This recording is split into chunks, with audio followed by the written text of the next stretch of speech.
with the first round. The Tennessee Titans hold the number 4 overall pick. Titans radio coverage begins at 6 p.m. with the draft set to start at 7. In NFL news today, New England Patriots head coach Mike Vrabel will miss day 3 of the NFL draft with the team, according to reporting by ESPN, as he seeks counseling. This in the aftermath of the controversy from the New York Post releasing pictures of Mike Vrabel and NFL reporter Diana Rossini at a resort in Arizona. For all your foundation repairs and waterproofing needs, visit USSTN.com. Breaking news at once on your home for the Titans and Vols. This is 104.5 The Zone.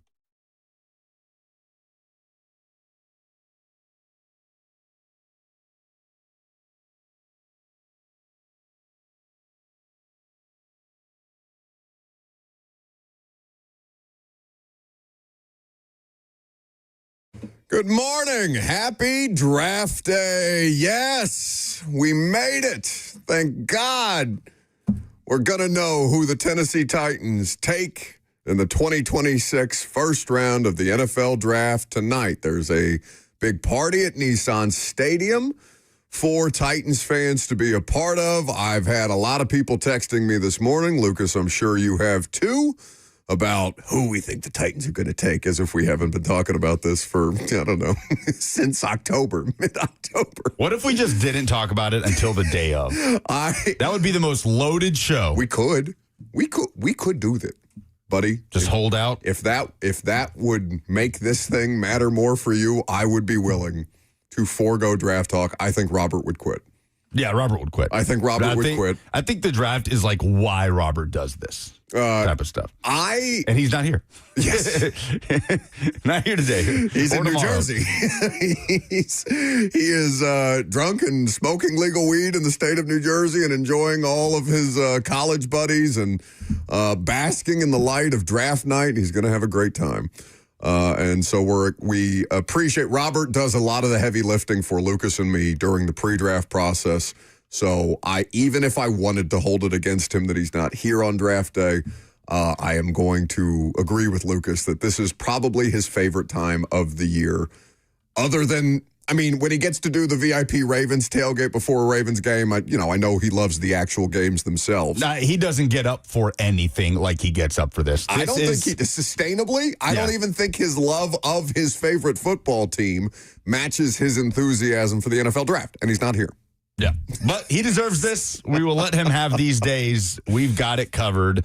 The good thing is we're at the finish line. We are, and Trevor Sikkema, in fact, is going to join us off the very top of the show to get us across, or help get us across the finish line today. He'll be here in just about somewhere between 30 seconds and a minute from now, of course, of the NFL Stock Exchange, and he's a huge part of Bleacher Report's draft coverage live tonight.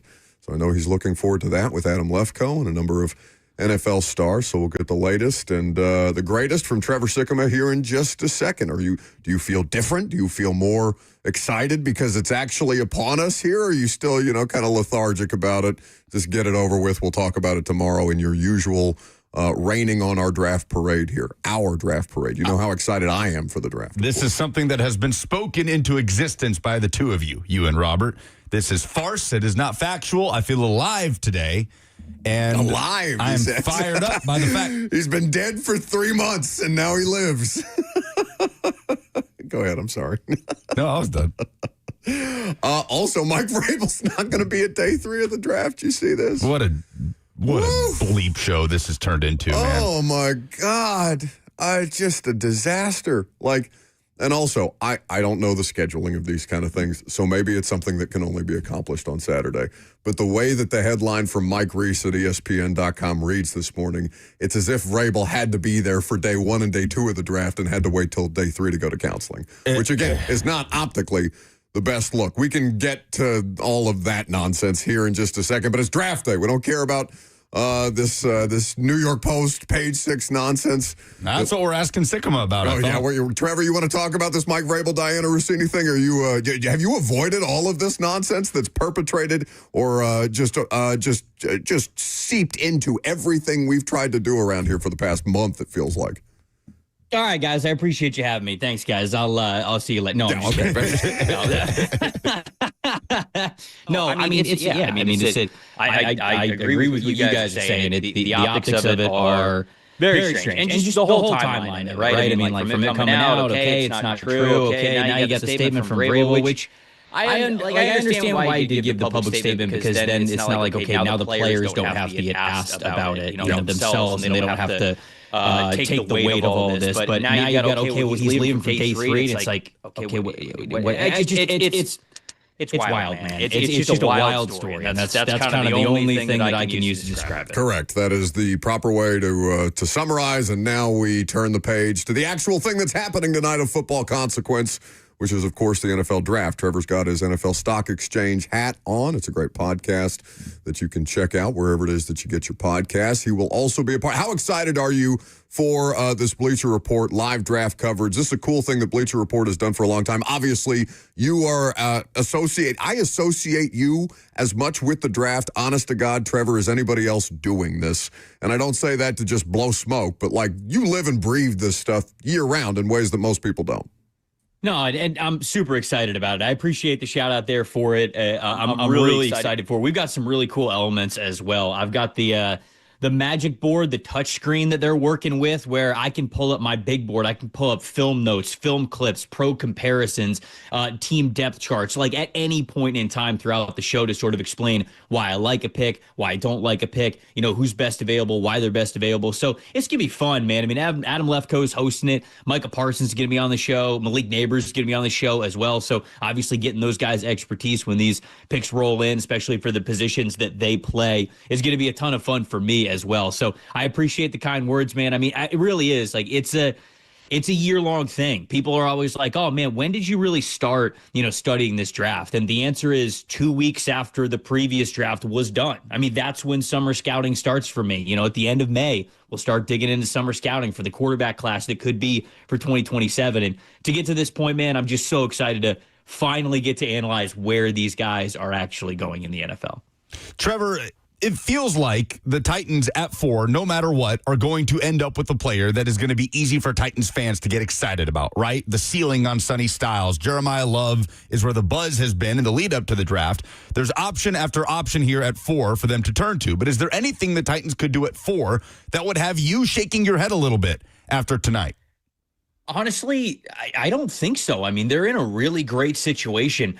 The Jeremiah Love pick is the one where I'd have the most reservations, simply because, not because you're not getting a great football player. He's number 2 overall on my big board. It's just that, have you done the work on the offensive line part of this? Because when I look at the Titans and when I look at their depth chart right now, there's basically one player on their offensive line who I can guarantee you is starting for this team at the spot they're playing at in 2 years, right? J.C. Latham might not even be the starting right tackle. You might kick him into guard. They've got a new center. They've got a new right guard as well. Dan Moore Jr.'s contract is going to come up. So that, to me, it's the same argument with the Cardinals, where the Cardinals, they're thinking about Jeremiah Love as well. But I go, okay, this isn't about the player at this point.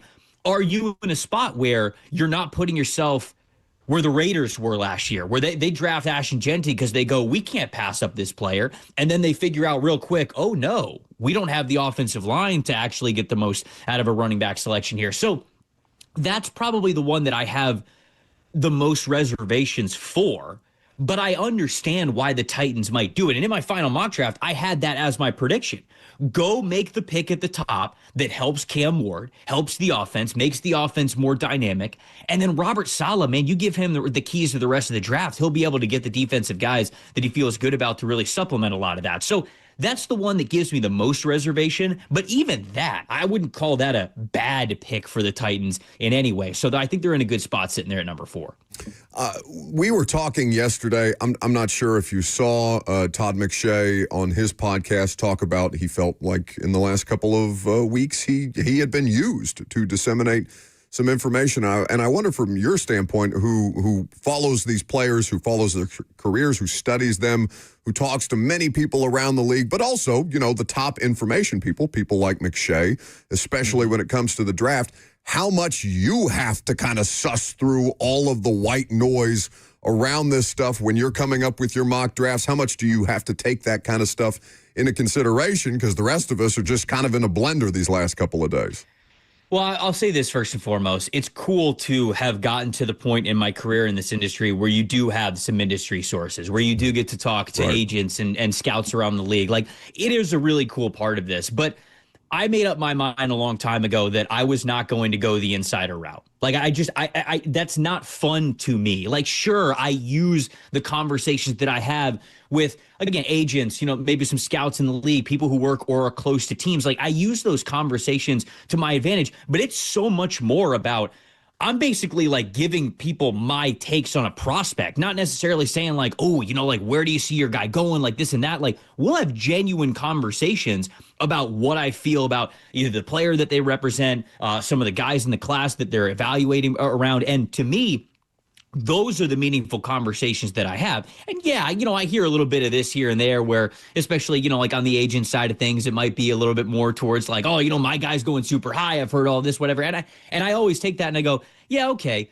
But my analysis doesn't change. I've always, the reason why I love getting to do this and cover the NFL draft is because I love scouting these players. Of course, I want to be right on the final mock draft. We do a final mock draft competition that I'm always jazzed up about, that I'm trying to win because it's, me against my peers in the industry. So obviously I'm taking that knowledge to something like that, an exercise like that. But for the most part, that's why I stay away from a lot of that stuff. And I keep a lot of it at arm's length. And the conversations that I have, if I get little nuggets about a guy who's going a little bit higher or a little bit lower, those come organically from us talking about the player. So to me, that's why, like, I feel for a lot of these guys in the industry who, it's part of their job and part of how they've kind of come up in the industry is being right, being that insider. That's a tough job, man. It's a super tough job because you're having to deal with people that are lying to you. They're straight up lying to you. More this time of year than any other time of year. And that is not why I do this. Yeah. I do not do this for the notoriety of having to sift through people using me and wanting to lie to me and all of that. And so I'm not taking, I don't say any of that to take a shot at any of the people who cover the draft, because I love everybody who does it.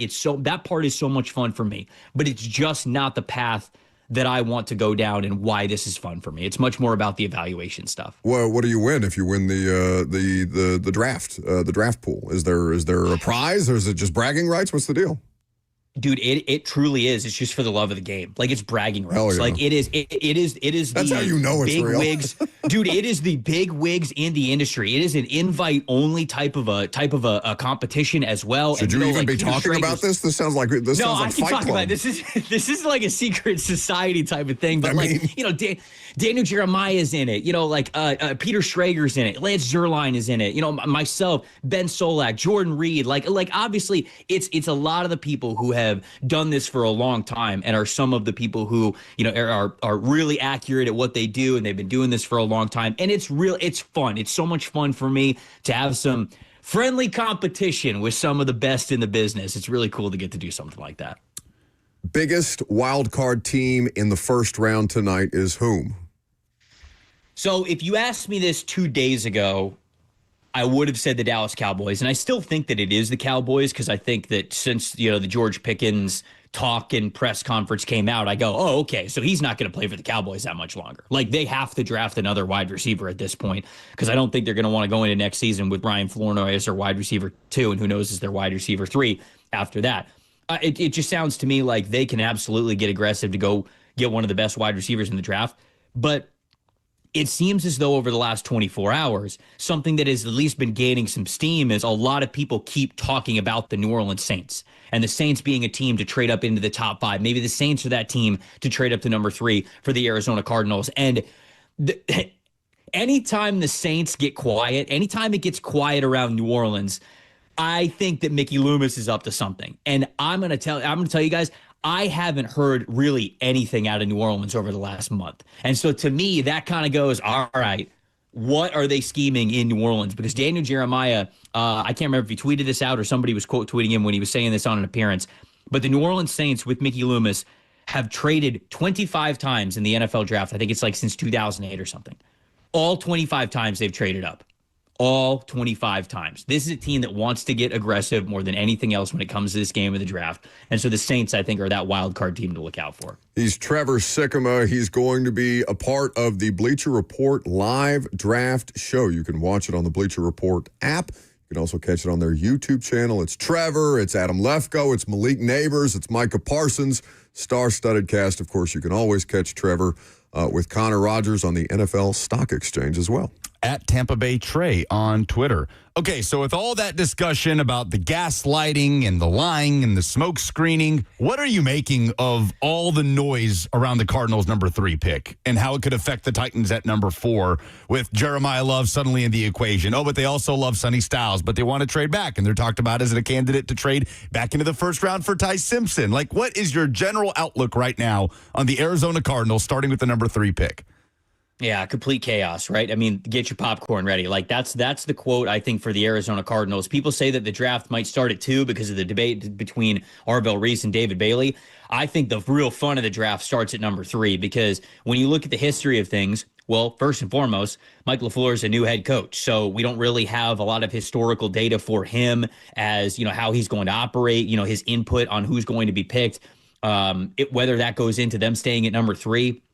You have Monty Ossenfort, who we've seen him before in drafts not be afraid to wheel and deal a little bit. I mean, in the first draft that he was in charge of for the Cardinals, they moved from 3 outside of the top 10 and then traded back up to number 6 for Paris Johnson Jr., the player that they were going to draft at number 3 anyways, and they just got an extra first-round pick to do it. So you know that Monty is not afraid to move up and down the draft order, but then you've got, I think, the owner who is involved as well, and he's tired of the Cardinals losing. He wants to hit the gas pedal. He wants a superstar. So does Jeremiah Love all of a sudden, there's been smoke with that over the last 24, 48 hours. Is that all that matters, that they just want to get a good player sitting there at number 3? So I think that every single possibility is open for them, especially because if you also say, well, okay, hold on here. If we trade back from number 3, let's say we're trading back to, let's say Kansas City is trading up to number 3, right? Okay, we move back to 9 and we also get 29. So it's 9 and it's 29 in the first round for them to move up to 3. Now the Cardinals will have 9 where they could take their best offensive line option there. And then you have 29, you have 34. So you can kind of sell to ownership like, okay, we're going to turn one of those picks into Ty Simpson. And now it's like a no pressure type of a pick to now acquire Ty Simpson because we've got those examples. But does that matter more than getting a guaranteed stud and a superstar in Jeremiah Love at number 3? I just don't know. I think the Cardinals are one of those unpredictable teams, and with everything on the table, I can't wait to see what they're going to do here at 3. Meanwhile, this quarterback class has some fascinating components to it, not just with Ty Simpson and Fernando Mendoza, Trevor, but the amount of names, big names at the college football level that at one point or another were thought to be number 1 overall prospects like a Carson Beck, Drew Aller. I mean, maybe not number 1 prospects across the board, but at the very least first-round prospects at the height of the discussion around them at the college level. What do you make of this quarterback class as a whole? What's the most interesting about it to you other than we know Mendoza's going 1 to Vegas? Yeah, I mean, I think that there's some decent quarterback options a little bit later. I think if you look at guys who are, giving you that arm talent to compete, Drew Aller, Garrett Nussmeier, those guys I think are the most intriguing when it comes to that, round 3, round 4 types of possibilities. I couldn't be buying the Carson Beck fringe first round hype any less. I could not be buying that any less. That is one of the craziest things to hear 24 hours out from the draft beginning. I mean, we have heard nothing about Carson Beck being anything other than a 4th or 5th rounder. And now all of a sudden, hey, don't count it out that he could go in the first round. That is, I could not be believing that any less. I think that Ty Simpson is that fringe first round quarterback. If I had to bet, unless Arizona trades back and acquires some extra picks, I actually don't think that he's going to be a first round quarterback. So I think we're going to be in a situation where Mendoza's going to go 1. I think Simpson is most likely to be a second-round type of a quarterback. And then I think that we'll get Garrett Nussmeier and perhaps Drew Aller. I think there's a chance that Drew Aller could get in there in the 3rd round, but really 3 or 4 quarterbacks in the top 100. That's kind of all I'm seeing right now. Indiana is having their spring game tonight at the exact same time as the NFL draft, Trevor. I don't know that I've ever seen a university try to capitalize on their momentum more than my alma mater is right now. And initially I was confused by it. Lucas talked me into it the other day. Now I kind of love the idea of that. They got to show it on the That's jumbotron, what I'm right? Like saying. when Mendoza gets drafted, and everybody's going to go crazy, and it's like, wow, look at this. We're watching the future Hoosiers while the past Hoosiers are going number one overall in the draft, and Omar Cooper Jr. is probably going to go in the first round as well. So right when you said that, I didn't know that, first and foremost. When you said that, I went, that's stupid. Like, why in the world wouldn't they spread it out here? But Yeah. now that I'm thinking about it, you're right. This is almost like a draft party and spring game type of a thing. So you probably multiply the attendance of people that would show up. They're going to do it bigger and better than ever. So Kurt Signetti, I don't know. He might know how to run a football program. That's all I'm saying. He might know a thing or two about running a football program. He just might. And Trevor Sickerman knows a great deal about the NFL draft. He's going to crush it tonight. I'm going to have you on the iPad in the Titans media room while we're sitting through the draft on our side of things. Looking forward to your coverage, Trevor. It's going to be a great time. Thanks for taking some time, buddy. I know you're slammed. Yeah, appreciate it, guys. Anytime. Trevor Sikkema of the NFL Stock Exchange, and of course, he will be on the Bleacher Report draft show with a star-studded cast. Adam Lefkoe, Malik Neighbors of the New York Giants, and Green Bay Packers pass rusher. Still getting used to that. Micah Parsons. That'll be interesting. Have you ever watched one of those shows with the players on it? Because C.J. Stroud and Micah Parsons had some pretty good dialogue. This was either last year or a couple of years ago. Bleacher Report does a really good job with that. So it's cool to see them add somebody as talented and knowledgeable as Trevor to take that draft coverage over the top tonight. Oh, yeah. Good at what he does. Excellent. So, the most interesting team in the NFL draft. Well, actually, no. We have NFL headlines. I'm all thrown off because of the timing of this. NFL headlines are next.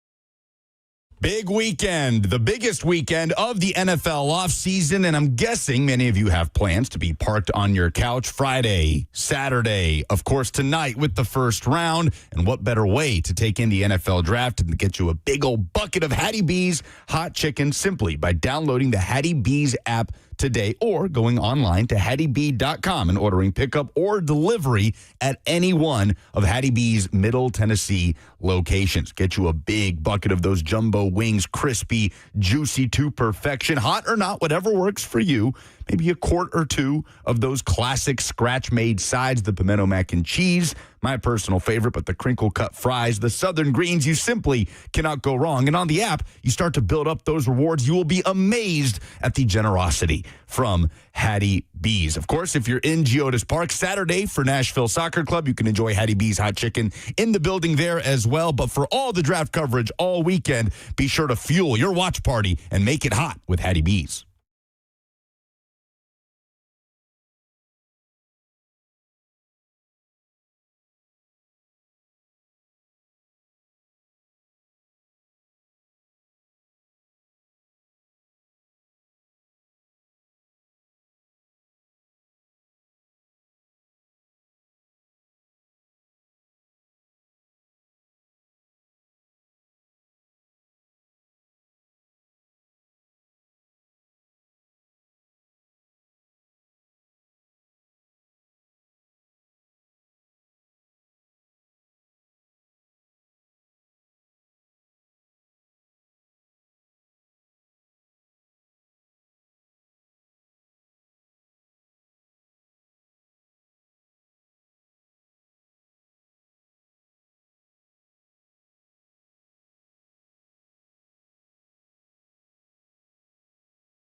it is time for NFL Headlines Draft Day Edition with Lucas Panzica.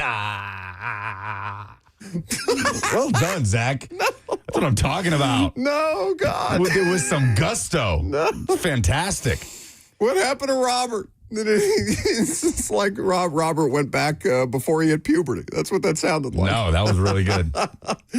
Great stuff. Carrot Top is filling in for Robert Walsh, who is on draft. We shouldn't even call it draft assignment because he's just going to be drunk and lecherous all weekend. Oh, yeah. But Robert Walsh is out on assignment, so Zach is doing his best Robert Walsh impression. He needs to gain about, I don't know, would you say 200 pounds and then maybe get a little gassy back there, and then it'll feel more like home. That'll be more Robert-esque. Yeah, nobody's supervising him this weekend, so a little worried about that. Concerning. Hope he's back in one piece. Okay, we're going to talk about the Mike Vrabel news because that's huge news for an NFL head coach to not be present for an entire draft day, especially a head coach with as much say and authority as Vrabel has over the Patriots roster. Whole segment carved out for that. We'll get to it coming up at 11:45. Yeah, not laughable anymore. No, and neither is this. Atlanta Falcons edge rusher James Pierce Jr., the first-round pick from the 2025 NFL Draft out of Tennessee, agreed today, according to ESPN, to enter an intervention program allowing him to avoid trial on felony charges that he faces of aggravated battery with a deadly weapon, fleeing police and resisting arrest, along with misdemeanor stalking, according to his attorney. Now, this includes a Florida essentially, he will have all charges dismissed if he completes a Florida State program that would include therapy and basically staying out of the limelight, staying out of trouble for 6 months. This report actually originated in Florida from Andy Slater on Fox Sports SFL. Apparently, according to Pierce's attorney, Rakea Jackson, the victim in this situation, former Tennessee women's basketball player and ex-girlfriend of James Pierce Jr., agreed to the resolution, as did the police. So potentially will face 0 jail time. To refresh people, the 4 counts against James Pierce stemmed from a February incident down in Florida where he allegedly rammed his Lamborghini into a car that was being driven by Rakea Jackson and then drove away from police when they attempted to arrest him. They followed Jackson's car. He followed Jackson's car, repeatedly collided with it as she attempted to reach the police station. She was driving to the police station. Officers confronted him, reported that he disobeyed their orders. He fled in his vehicle. He crashed. He then tried to continue on foot before they subdued him, and he then allegedly resisted arrest. And there was video of all of this very messy situation. He spent the night in jail before being released on a $20,500 bond. Rakea Jackson wrote in a protective order filing on February 9th that she drove to the police station because she, quote, knew James was going to hurt me. Very messy situation that has not had a resolution seemingly until now, potentially, if he goes through this program. And it's crazy to think that James Pierce Jr. could emerge out of this with little to no legal punishment and be back on the field for the Falcons for his second career season. How valuable are you as a football player versus how bad of a thing have you done? Yeah. It is a story that is as old as time in professional sports. And let me say this, because I made this mistake when we first started doing the radio show, because that was right when the Deshaun Watson stuff started. And who was the Tennessee pass rusher who had that awful alleged incident? That was a linebacker. Oh, man. And because I came out real hot on that. And I can't remember the player's name. Awful allegations of animal abuse. Animal cruelty. With cats. Yeah. It was girlfriend's cat or something like that. But it ended up being all dismissed. It got tossed out, and it was just at the end of the day like Aaron Beasley. That's who it was. And so I came out pretty strongly on the Aaron Beasley thing. And, it was at the time fair to remind me on both of those subjects, despite the overwhelming amount of evidence that these things need to be proven in a court of law. So, with that being said, if James Pierce is able to legally find a way to clear himself, of course that is what almost any human being would do in this situation. It is also fair to say that the things that he is accused of doing and the way that he has apparently made Rakea Jackson feel as somebody who is the other part of this relationship are deeply, deeply concerning at the very least. So, how valuable are you on the football field versus how bad of a thing have you done? And it seems that James Pierce's value is going to help him in this situation find a way to get out of the things that he is accused of doing and the things that he has been shown to have done. Because that video, I mean, the video itself of the cops running him down. Yeah, it's messy. And him resisting arrest. Yeah, it's messy. Messy situation. But we'll see. We'll see if James Pierce Jr. can go through that process and come out on the other side of it. And he could very well be playing football for the Falcons in week 1 of the 2026 season. Okay, to draft stuff. Now, you heard Trevor Sikkema, if you were listening, refer to this. Tom Pelissero had a report that there is noise around Miami quarterback, the former Georgia Bulldog, Carson Beck, as a potential first-rounder, essentially saying be prepared for Carson Beck to potentially sneak into the first round, maybe early second, on what was, I won't say a bombshell, but quite an interesting quarterback nugget on the day of the draft for a prospect who, despite his long career playing at a high level and at high-profile programs in college, we have talked about hardly at all in the pre-draft process. For good reason. Yeah.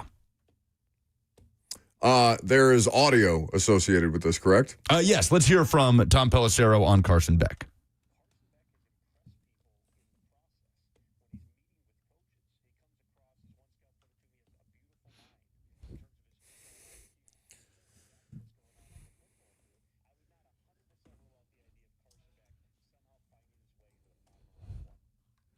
Okay, we know if what... he can't be a beautiful face, he can be a beautiful mind, huh? We know what A Beautiful Mind is about, right? No, The actually. Russell Crowe movie? I haven't seen it. I mean, it's about a mathematician. It's a true story and a sad story, but a mathematician that is recruited to help the military with these top secret code breaking duties. And the pressure of the job takes a toll on him, and he starts losing it and seeing things. So I don't know if that is the word association that is to be used for a quarterback in the NFL. I don't know. Maybe that might be insensitive. The NFL executive who's telling Tom Pelissero this may have also not seen A Beautiful Mind. But like, watch the movie. I don't know if that's what you want out of your NFL quarterback. Russell Wilson's like seeing people that aren't there and stuff. Oh no, Russell Crowe. I mean, okay. Carson Beck is not going to be a first-round pick. Now, what Pelissero says there is I would not 100% rule out the idea of Carson Beck sneaking into the back end of the first round. And I think that is a good way to hedge your bets because there is always a percentage chance that something happens that none of us think is going to happen. This seems like a very extreme example of that case. If Carson Beck had better draft prospects, he would not still be playing college football last year. He would not have gone to Miami with the opportunity to win a national championship. There was a time when Carson Beck was talked about as potentially a number 1 overall pick. We're a long way removed and a lot more football removed from that being the case. So even in a year where you may not think this is the strongest group of quarterback prospects, Carson Beck should squarely be a day 3. It would be a surprise to see him even on day 2 in round 2 or round 3, right? Given just where all of the dialogue until that little 17-second blip has been around Carson Beck and what the player is at this point. He's as close to a finished product as a college prospect can be. Did it for a while. That's what I'm saying. Famously, stopped going to classes 2 years before his career was technically over. Sure. Because he finished his degree. That's how long he was playing college football. But, man, Carson Beck, very interesting, the different sort of perspectives on Carson Beck, right? I don't think he was loved as a teammate at Georgia, especially on the way out. I mean, there was off-field personal stuff, obviously, when he got to Miami with the Cavender twin situation, which had nothing to do with the football field. But he's just kind of had this odd, I saw him described, I think it was, I can't remember which media outlet, but somebody reporting that his, quote, loner personality could hurt him in the 2026 NFL draft. Albert Breer suggested that NFL teams heard that Beck was, quote, a bit of a loner. And one AFC coordinator told Breer that, quote, there's this sense that this guy is a villain. Like, it's kind of all over the place. And then here's Tom Pelissero That's on what draft you want day. to read. Yeah. And look, like, he wasn't very favorable, I don't think, how people at Georgia felt about him. And then he left and he goes to Miami and almost wins the national championship. And then here's Tom Pelissero on draft day calling him a beautiful mind. Okay, so we'll see.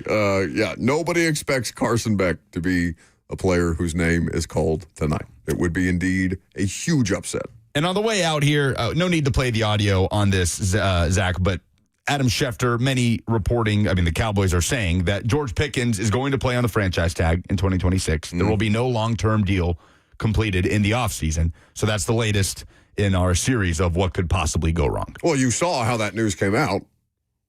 No, Jerry Jones was giving a press conference yesterday. And Bill Clinton showed up. And Bill Clinton came and showed up and interrupted the press conference to the point where Jerry got caught up in maybe some wires or almost tripped. A tablecloth or something like that, about fell off the stage. Oh, yeah, almost broke a hip off the stage. In greeting former United States President Bill Clinton, and then came back and said, we're not continuing. Oh, yeah, we're not going to pay George this year. It's just casually because there's a former president of the United States visiting the Star on that particular day, which is the Cowboys practice facility. I don't know. Is this just like a fingers crossed situation? I mean, he's going to be making a lot of money. He's making over $27 million on the franchise tag. No, but they're famously proactive. Right. They're famously proactive. Very proactive organization. But it's like, what could possibly go wrong? George Pickens not on a long-term deal. It's just funny to think of Jerry or somebody, right? We're source guessing. We're speculating at who told Rappaport, hey, maybe you talk about how proactive we are in the signing of contracts. And then the very next day or 2 days later, Jerry gets out there and says, no. The long-term negotiation, we're putting that down.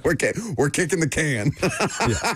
And it's not even like that is a bad decision. No, like George Pickens doesn't exactly inspire you to, shell out all that guaranteed money with his sort of erratic behavior on the field. But yeah, a situation to monitor. Yes, indeed. Okay, very good. 615-737-1045. Who's the most interesting team in the first round tonight? We'll get into that coming up next.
We got the potential for trades, and quite a few of them tonight in the first round, and certainly teams and the movement and who they're coming up or trading back to try and acquire, especially tonight with the most star-studded amount of names humanly possible. Only, well, traditionally, one selection per team, but you've got a number of teams with multiple selections in this particular draft as well, beyond just the Titans sitting there at number 4 overall. So Trevor Sycamore was on with us to start the show, and I asked him who the biggest wild card team is in tonight's first round. His answer was the Cowboys.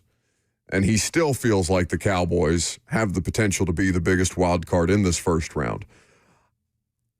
He also brought up the Saints and gave a really good explanation as to Mickey Loomis's previous track record of trading up. So where they currently sit at 8th, where could they be coming up?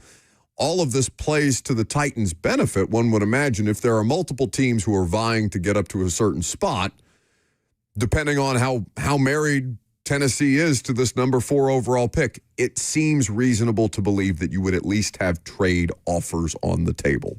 Whether you choose to accept those trade offers, whether they're commensurate value, like I don't think in a perfect world you would trade with Dallas, you would get 12 and 20.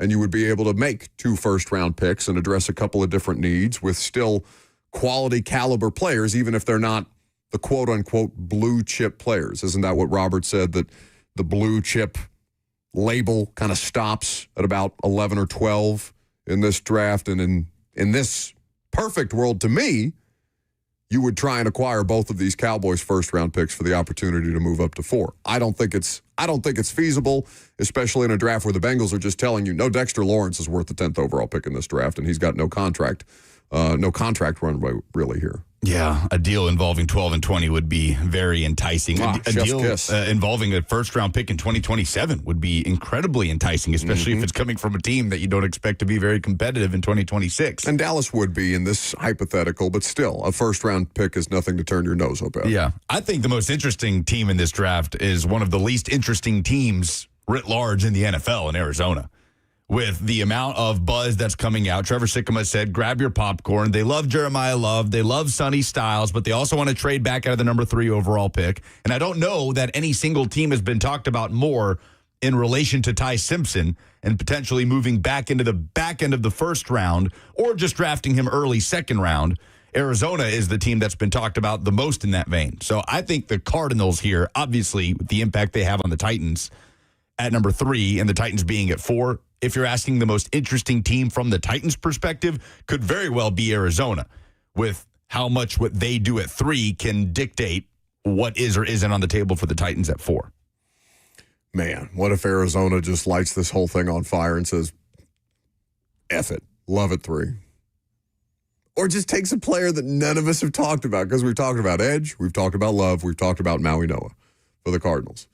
They just upset the entire apple cart by almost doing anything else and completely throw off the way that we think about this thing. Monty Austinfort's in an interesting spot because at this point, what is it, year 4? He's on his second coach. I want to say it's year 4. When did J-Rob get fired? Or when did Rand get hired? 24?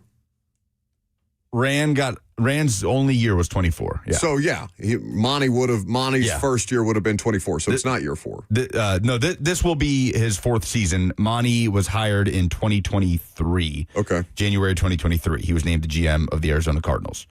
So yeah, then ran in 2023. 23, 24 ran. 23, 24, yeah. Okay.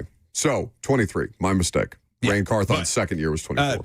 Point is, Monty Austinfort, when it comes to job preservation, is in an interesting spot going into year 4 with a new head coach in the toughest division in the NFL. No clear answer at the quarterback position. Plenty of needs across the board. So to go running back at 3 and add Love to a running back room that already is pretty full with some players that you can win with if you put them in the right situations, would be a very interesting move, and it would speak to how much the Cardinals like Jeremiah Love. I'm still incredibly skeptical that Monty Austinfort and the Cardinals love enough to take him as a top 3 pick with what they're going to have to pay him and the other things that they need to address on that roster in what has to be a pressure situation for Monty Austin-Fort, right? Assuming the Cardinals ownership, I don't cares. know. I don't know. I don't know. Like, they're one of these weird-ass teams where they're just they're literally lost in the desert, Arizona. Like, you just don't think about them. Nobody really thinks about the Arizona Cardinals. It's why I thought it was funny the other day that some Titans fan in our comment section brought it up like, oh, if the national media killed the Titans for taking Jeremiah Love, they'll heap praise on the Cardinals for doing it. I'm like, nobody even thinks about Arizona. What are you talking about? I don't know what to make of the Bidwell situation. I know they're not highly regarded.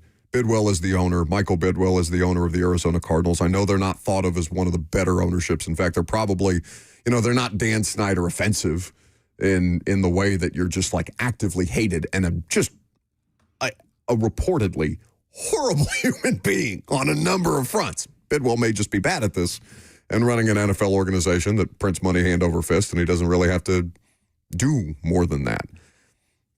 They just feel like they're in purgatory, don't they?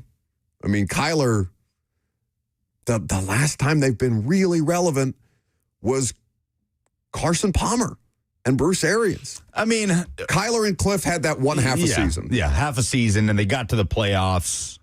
I'd say that's the last time they were relevant. I mean, DeAndre Hopkins catching that Hail Mary against Buffalo. But even, I guess, and maybe I shouldn't say relevant, but you thought of them as a legit threat. Like Carson Palmer and Bruce Arians and that Cardinals team, you thought could potentially push for a Super Bowl. In fact, I think they lost to Carolina before Carolina went to the Super Bowl to play Denver, if I'm not mistaken, right? Didn't Carson Palmer have like some kind of meltdown 3 or like Ryan Tannehill Bengals-esque game with a bunch of turnovers? This was 100 years ago. I can't remember all the details exactly. Yeah. There was a blowout in 2016, January 2016. So with that, I haven't thought of them as a team, a franchise that legitimately threatens as a competitive entity in the NFC, especially in that division where the other 3 teams are just going to cave your skull in at every turn. Nobody screams desperate to trade back more than the Cardinals, I feel like, in this draft. He may as well have actively just screamed, I am so desperate to trade back. Please, somebody give me something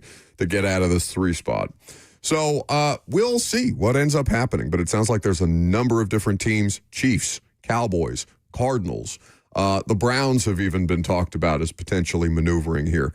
The Jets have multiple first-round picks. Perhaps they don't need to. Zach back there is a Jets fan, and he just wants the best available edge and wide receiver, it sounds like. So I'm legit curious to see what happens. I'm going to be following all of it along, of course, from the Titans practice facility. We're going to have coverage from the Titans practice facility all night long with the pick itself, with the Zoom call that they'll eventually put the player on with us. Titans Radio has their draft coverage as well. I'm sure they will do an excellent job, especially in their first edition of draft coverage without Coach Mack, since Coach Mack has been a part of Titans Radio.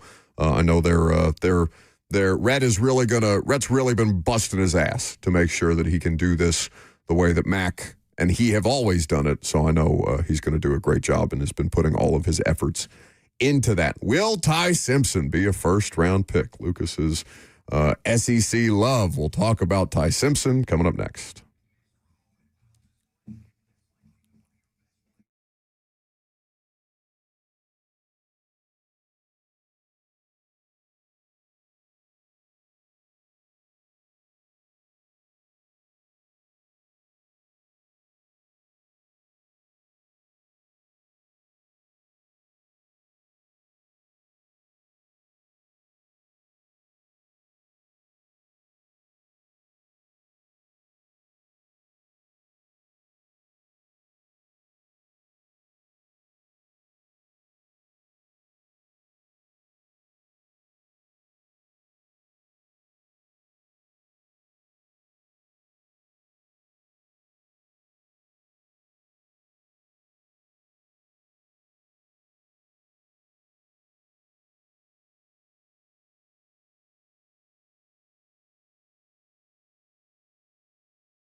11 o'clock. Good morning from the Circus Sports at the Mint Kentucky Downs 104.5 The Zone studio. I'm Lucas Panzico. Welcome to Draft Day. The first round of the 2026 NFL Draft begins tonight in Pittsburgh at 7 p.m. Titans radio coverage right here on The Zone begins at 6. The Titans currently hold the number 4 overall pick. Some noise today on the quarterback class as Tom Pelissero of NFL Network said that Carson Beck could potentially sneak into the back end of the first round or get drafted in the second round. The former Georgia or Miami quarterback off the field, Falcons defensive end and former Tennessee edge rusher James Pierce Jr. is expected to have all charges dismissed if he completes a Florida State program that would include therapy and staying out of trouble for 6 months. That is a report originating from Andy Slater in Florida. And in other NFL news today, Patriots head coach Mike Vrabel will not be with the team for the third day of the draft on Saturday. According to ESPN, Vrabel will be seeking counseling, this in the aftermath of controversial photos released by the New York Post of Mike Vrabel with NFL reporter Diana Rossini. For all your foundation repairs and waterproofing needs, visit USSTN.com. Breaking news at once on your home for the Titans and Vols. This is 104.5 The Zone.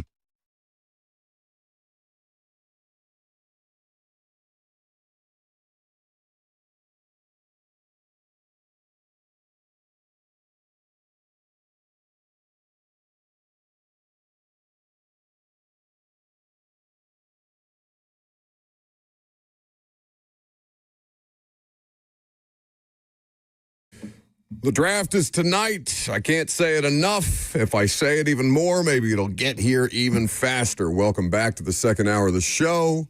As always, we are fueled by Hattie B's Hot Chicken. If you are attending the Titans draft party, there will be Hattie B's Hot Chicken. That may be better than the draft itself. 615-737-1045 is the number if you want to get involved. We talked to Trevor Sikkim in the first hour. We got his insights on the draft. Speaking of draft insights, Jason Fitz, who is also anchoring at Yahoo Sports draft coverage with Andrew Siciliano tonight, will join us in this hour, and we'll get his feedback, especially given that his beloved Las Vegas Raiders are picking my beloved Indiana quarterback, number 1 overall tonight. Do you think it will bother the fan base if I come in here next football season regularly with a Mendoza Raiders jersey? Because I'm thinking about it. Be my first jersey purchase ever. I don't know if anybody will care. Yeah. I think you'll do it to piss people off and nobody will care. I should try it anyway. 615-737-1045 is the number if you want to participate. Facebook, YouTube, Twitter, and Twitch is how you get involved. So, Fernando Mendoza goes 1. That's a quarterback. Where will Ty Simpson go as the almost inarguable QB2 in this class? To hear some tell it, specifically Dan Orlovsky, Ty Simpson is the more pro-ready quarterback. And Dan, maybe his defense of that has not been stellar in the aftermath of him having the one different opinion from everybody else on this subject. If there's going to be somebody who has a difference in opinion, it might as well be a former NFL quarterback, no matter what you think of Dan Orlovsky's career. Where will Ty Simpson go tonight?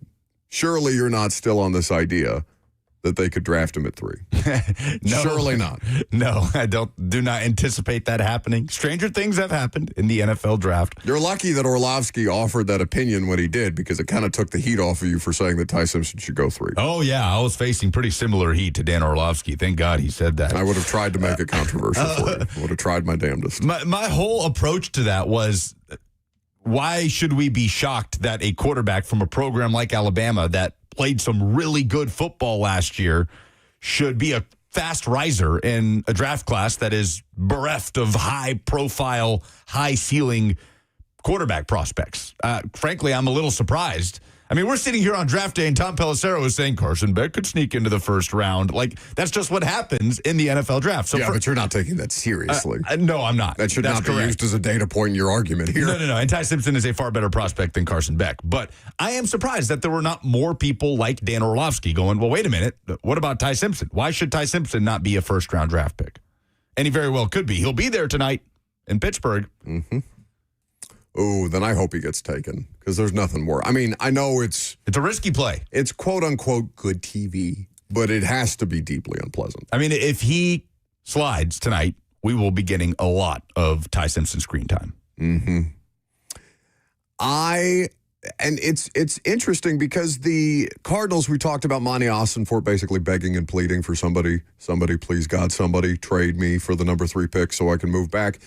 It's feasible, Lucas, that Arizona could trade back and try and take a swing at Ty Simpson, given their quarterback situation. They've got an embattled Jacoby Brissett who's interested in starter money. He did start a good number of games for them in the absence of Kyler Murray last year. You've got Gardner Minshew, who has also started a great many games in his career, but neither of them are proven, viable, long-term, really even short-term starting quarterback solutions. Yeah.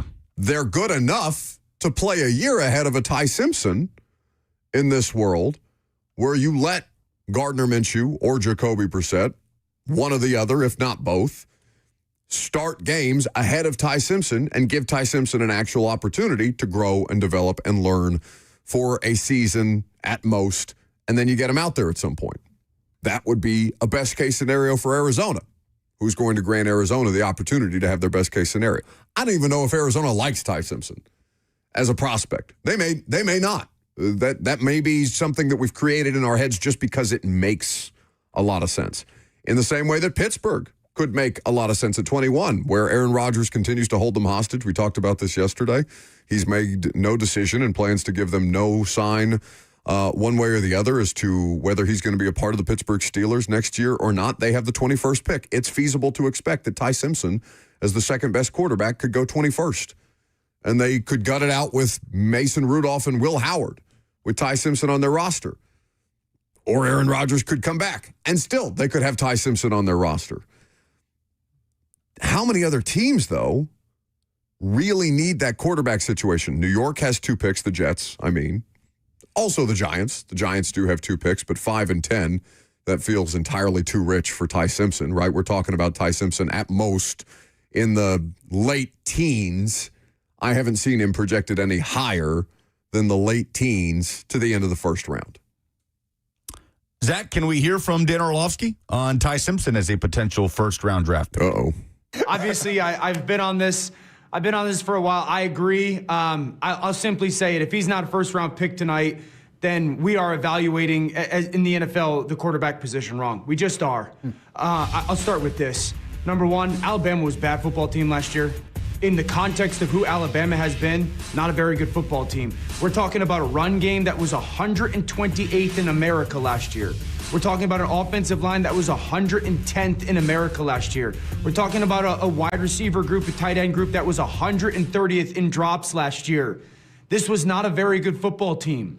And if everybody wants to live in the world where you're not going to draft a kid because he had 15 starts, God bless you. You're allowed to track historical data and lean on that. All I know is the tape says he's no question, at worst, around middle of a first-round draft pick. And if he's not tonight, I'll be the first person to say I was wrong in it. But that means we're not evaluating the quarterback position properly. Now, that means more when Orlovsky says it than when Mel Kiper screams it about they get it wrong all the time, we get it right, talking about Shedeur, right? Just a little bit. Whatever you may think of Orlovsky or Mel, for that matter, that means a little more coming from Dan Orlovsky. Is we're getting the evaluation wrong if we don't see that this kid can play as a first-round caliber talent. Yeah, I'm with him, man. It's confused me the entire pre-draft process. But you've been given a number of answers and you're still confused? Because he is a quarterback in a light quarterback draft class. And yes, there are reasons why Ty Simpson is not considered a top-end first-round talent. But in how many other drafts would Kenny Pickett not be a first-round talent? Oh, most. Most, right? Like the context of the draft.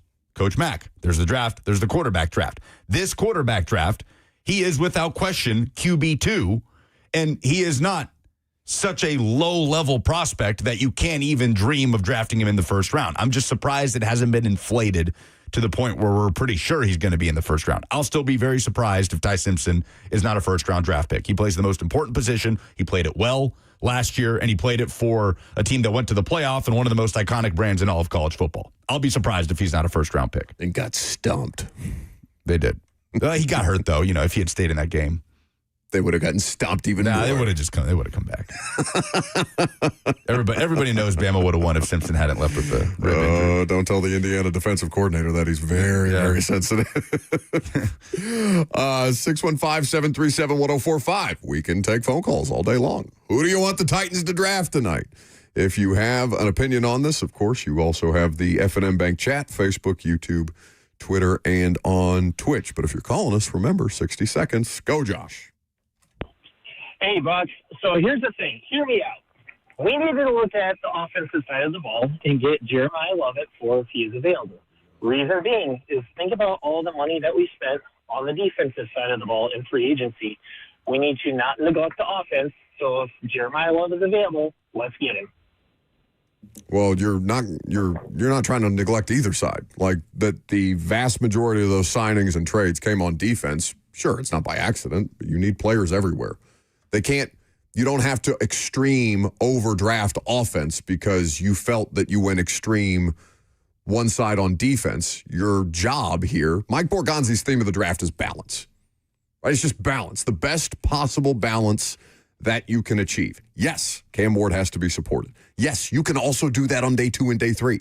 It doesn't exclusively, you can do it on both day 2 and day 3. You can do it multiple rounds. It doesn't have to just be with the one pick. But to say you want it to come with the number 4 overall pick, where you can get the highest level prospect to support your potential franchise quarterback, is not like faulty logic. No, I'm not saying it's faulty logic. I'm just saying balance. Like you have to achieve that balance. If you choose to help Cam with your first round pick, that's fine. You also have to find ways to help the defense in this draft too. And if they came out of this, so let's say there's a world in which they walk up to the press conference podium with us on Saturday afternoon after all the draft is concluded, and it's like 2023 with Rand Carthon and Mike Vrabel, where somebody has to tell them on the way up the stairs, hey, did you guys know that you drafted every player on offense this year? They're like, oh, yeah, that's the way that the board fell. Theoretically, that could happen. But that doesn't mean that they just overkilled on offense for the sake of overkilling on offense. You have to achieve a balance. Your defense got better this offseason. Yes, your offense got better this offseason. With Bellinger, with Wan'Dale Robinson, we'll see what happens with the offensive line additions, but you have to straddle this line of helping both sides of the ball. Both sides of the ball are still in dire need of help. Cam Ward is the most important thing on the roster. Nobody's discounting that. But there are multiple ways to do this, and you don't have to operate in extremes. We can continue to take your phone calls throughout the course of the show. Jason Fitz of Yahoo Sports and Fox Sports Radio joins us coming up next.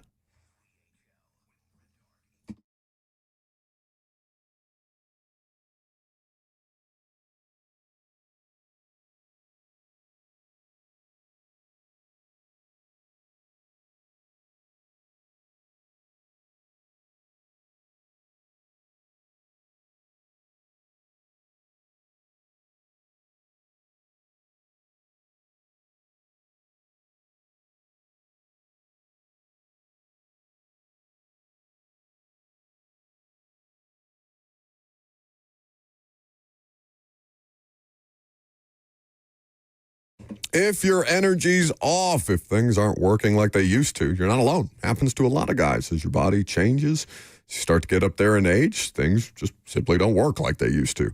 And the Tennessee Men's Clinic, powered by Men's Pro, is here if you're dealing with a situation just like that. What you will love about them is that they've been doing this for years. They're not just the newest fly-by-night place or sketchy online pill. You're working with true medical providers that run labs and build a plan around you, not some one-size-fits-all cookie-cutter type of deal. They treat low performance, ED, weight loss, and even peptides like NAD+. Their treatments have worked for thousands of men, and most guys say they wish they would have come in sooner. So right now, your lab panel and consultation is only $99. Just call 615-208-9090. That's 615-208-9090, or visit them online at TennesseeMen'sClinic.com.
Welcome back to the show.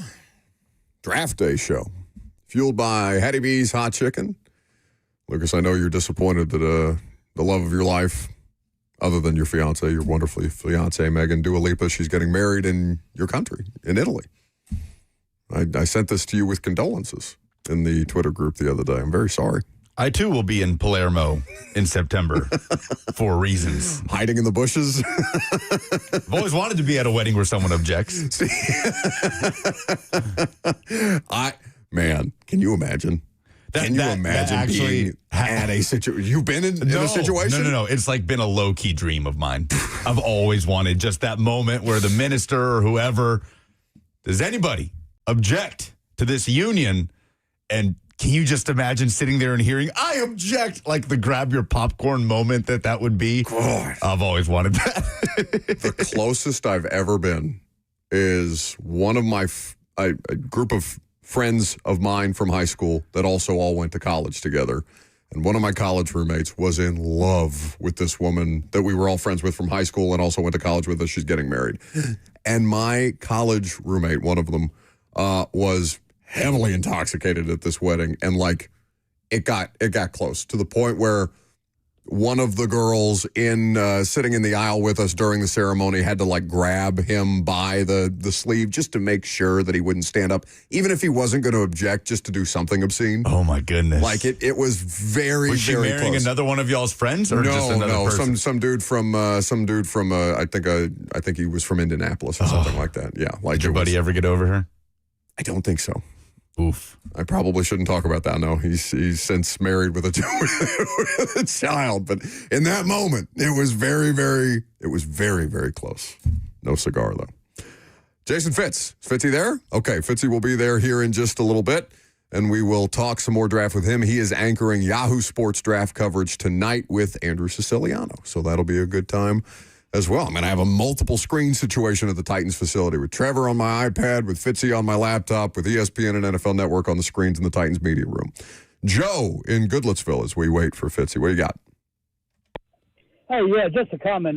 Just a little, I might be stupid or idiotic on this topic, but Alabama's quarterbacks, even over the last 20 years, are they more of a system quarterback? Because after they get into the NFL, they don't all work out to a certain point. There's only been a handful, 3 or 4 or 5 maybe. And just thought I'd just throw it out there and see what y'all's thoughts were on something like that. I appreciate you. Thank you for the call, Joe. It was a very animated dog in the background. Yeah, get that dog a bone or something. Get that dog a bone. I mean, there's been so many different kinds of offensive coordinators at Alabama. It's tough to pin it on. Like, it's not like... I mean, in the Saban era early on, Alabama quarterbacks just weren't asked to do a ton, right? And like, they still got to the draft, but they were never thought of as like that for a while. You tell me if this was incorrect, Lucas, but for a while it felt like the one position that Saban didn't overwhelmingly recruit or get the most out of, even though they had 5 stars all over the place, was quarterback. Yeah, because they had a dominant offensive line and run game. They had the best defense in the country. They had a quarterback that wouldn't make mistakes, that was a leader, which NFL teams obviously value. But Greg McElroy was, I think, a 5th-round draft pick. A.J. McCarron right. was also a 5th-round draft pick. And then Saban evolved with college football and then got the likes of Tua Tagovailoa in, and he's had a degree of success. Bryce Young seems to be on a certain trajectory in Carolina. So, but I think that's usually a flawed exercise unless all these players from the same position are coming from the same system and same developmental line to say, oh, well, Ohio State or Alabama just doesn't develop good quarterbacks. 615-737-1045 is the number. If you want to jump in, you can do that as well. How about Brian in Murfreesboro? What's going on, man? I'm going to throw out a dangerous trade proposal here because I know everybody is sold on Jeremiah Love, but walk with me for just a moment here. John Eric Sullivan, the new GM of the Miami Dolphins, has come out and said not going to happen, but hypothetically, everybody is available for the right price, right? So Devon A-Chain, he is wanting a new contract. Would you, if you were the Titans, put Jeremiah Love aside and trade the 4th overall pick to the Miami Dolphins for A-Chain, because the Titans, unlike the Dolphins, have money to pay him. Now I'm going to jump off and let you crap on that for a second. Yeah, I'm good. Thank you for the call, though. There is news, I suppose. I mean, this is news. I know. I just saw it. Fitzy's texting me back, too. So I don't know if we want to get Fitz. And are you talking about this New York Post thing? Yeah, there's more photos of Diana Rossini and Mike Vrabel. These are way more damning. Yeah, no, there's no.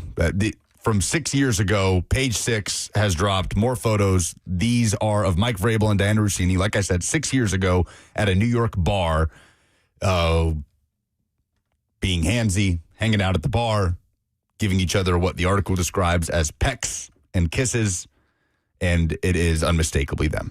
So, early hours of March 11th, 2020. So, yeah, okay. There's I guess we can get Jason Fitz's opinion on this. Fitzy, have you seen the New York Post Vrabel Rossini stuff? I know you and I have talked about this, but there's new stuff that just came out before we welcome you into this mess. So look, I'll be honest.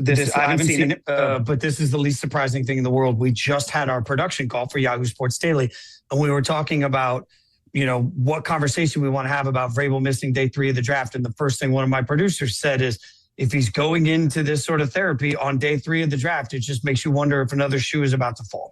Like that, this just seemed, the minute we found out that Vrabel was stepping away from the team for day 3 of the draft, because to be perfectly clear, whatever therapy he's going through to help him through this situation, he could just as easily do that on Sunday, right? So why is he rushing his way in?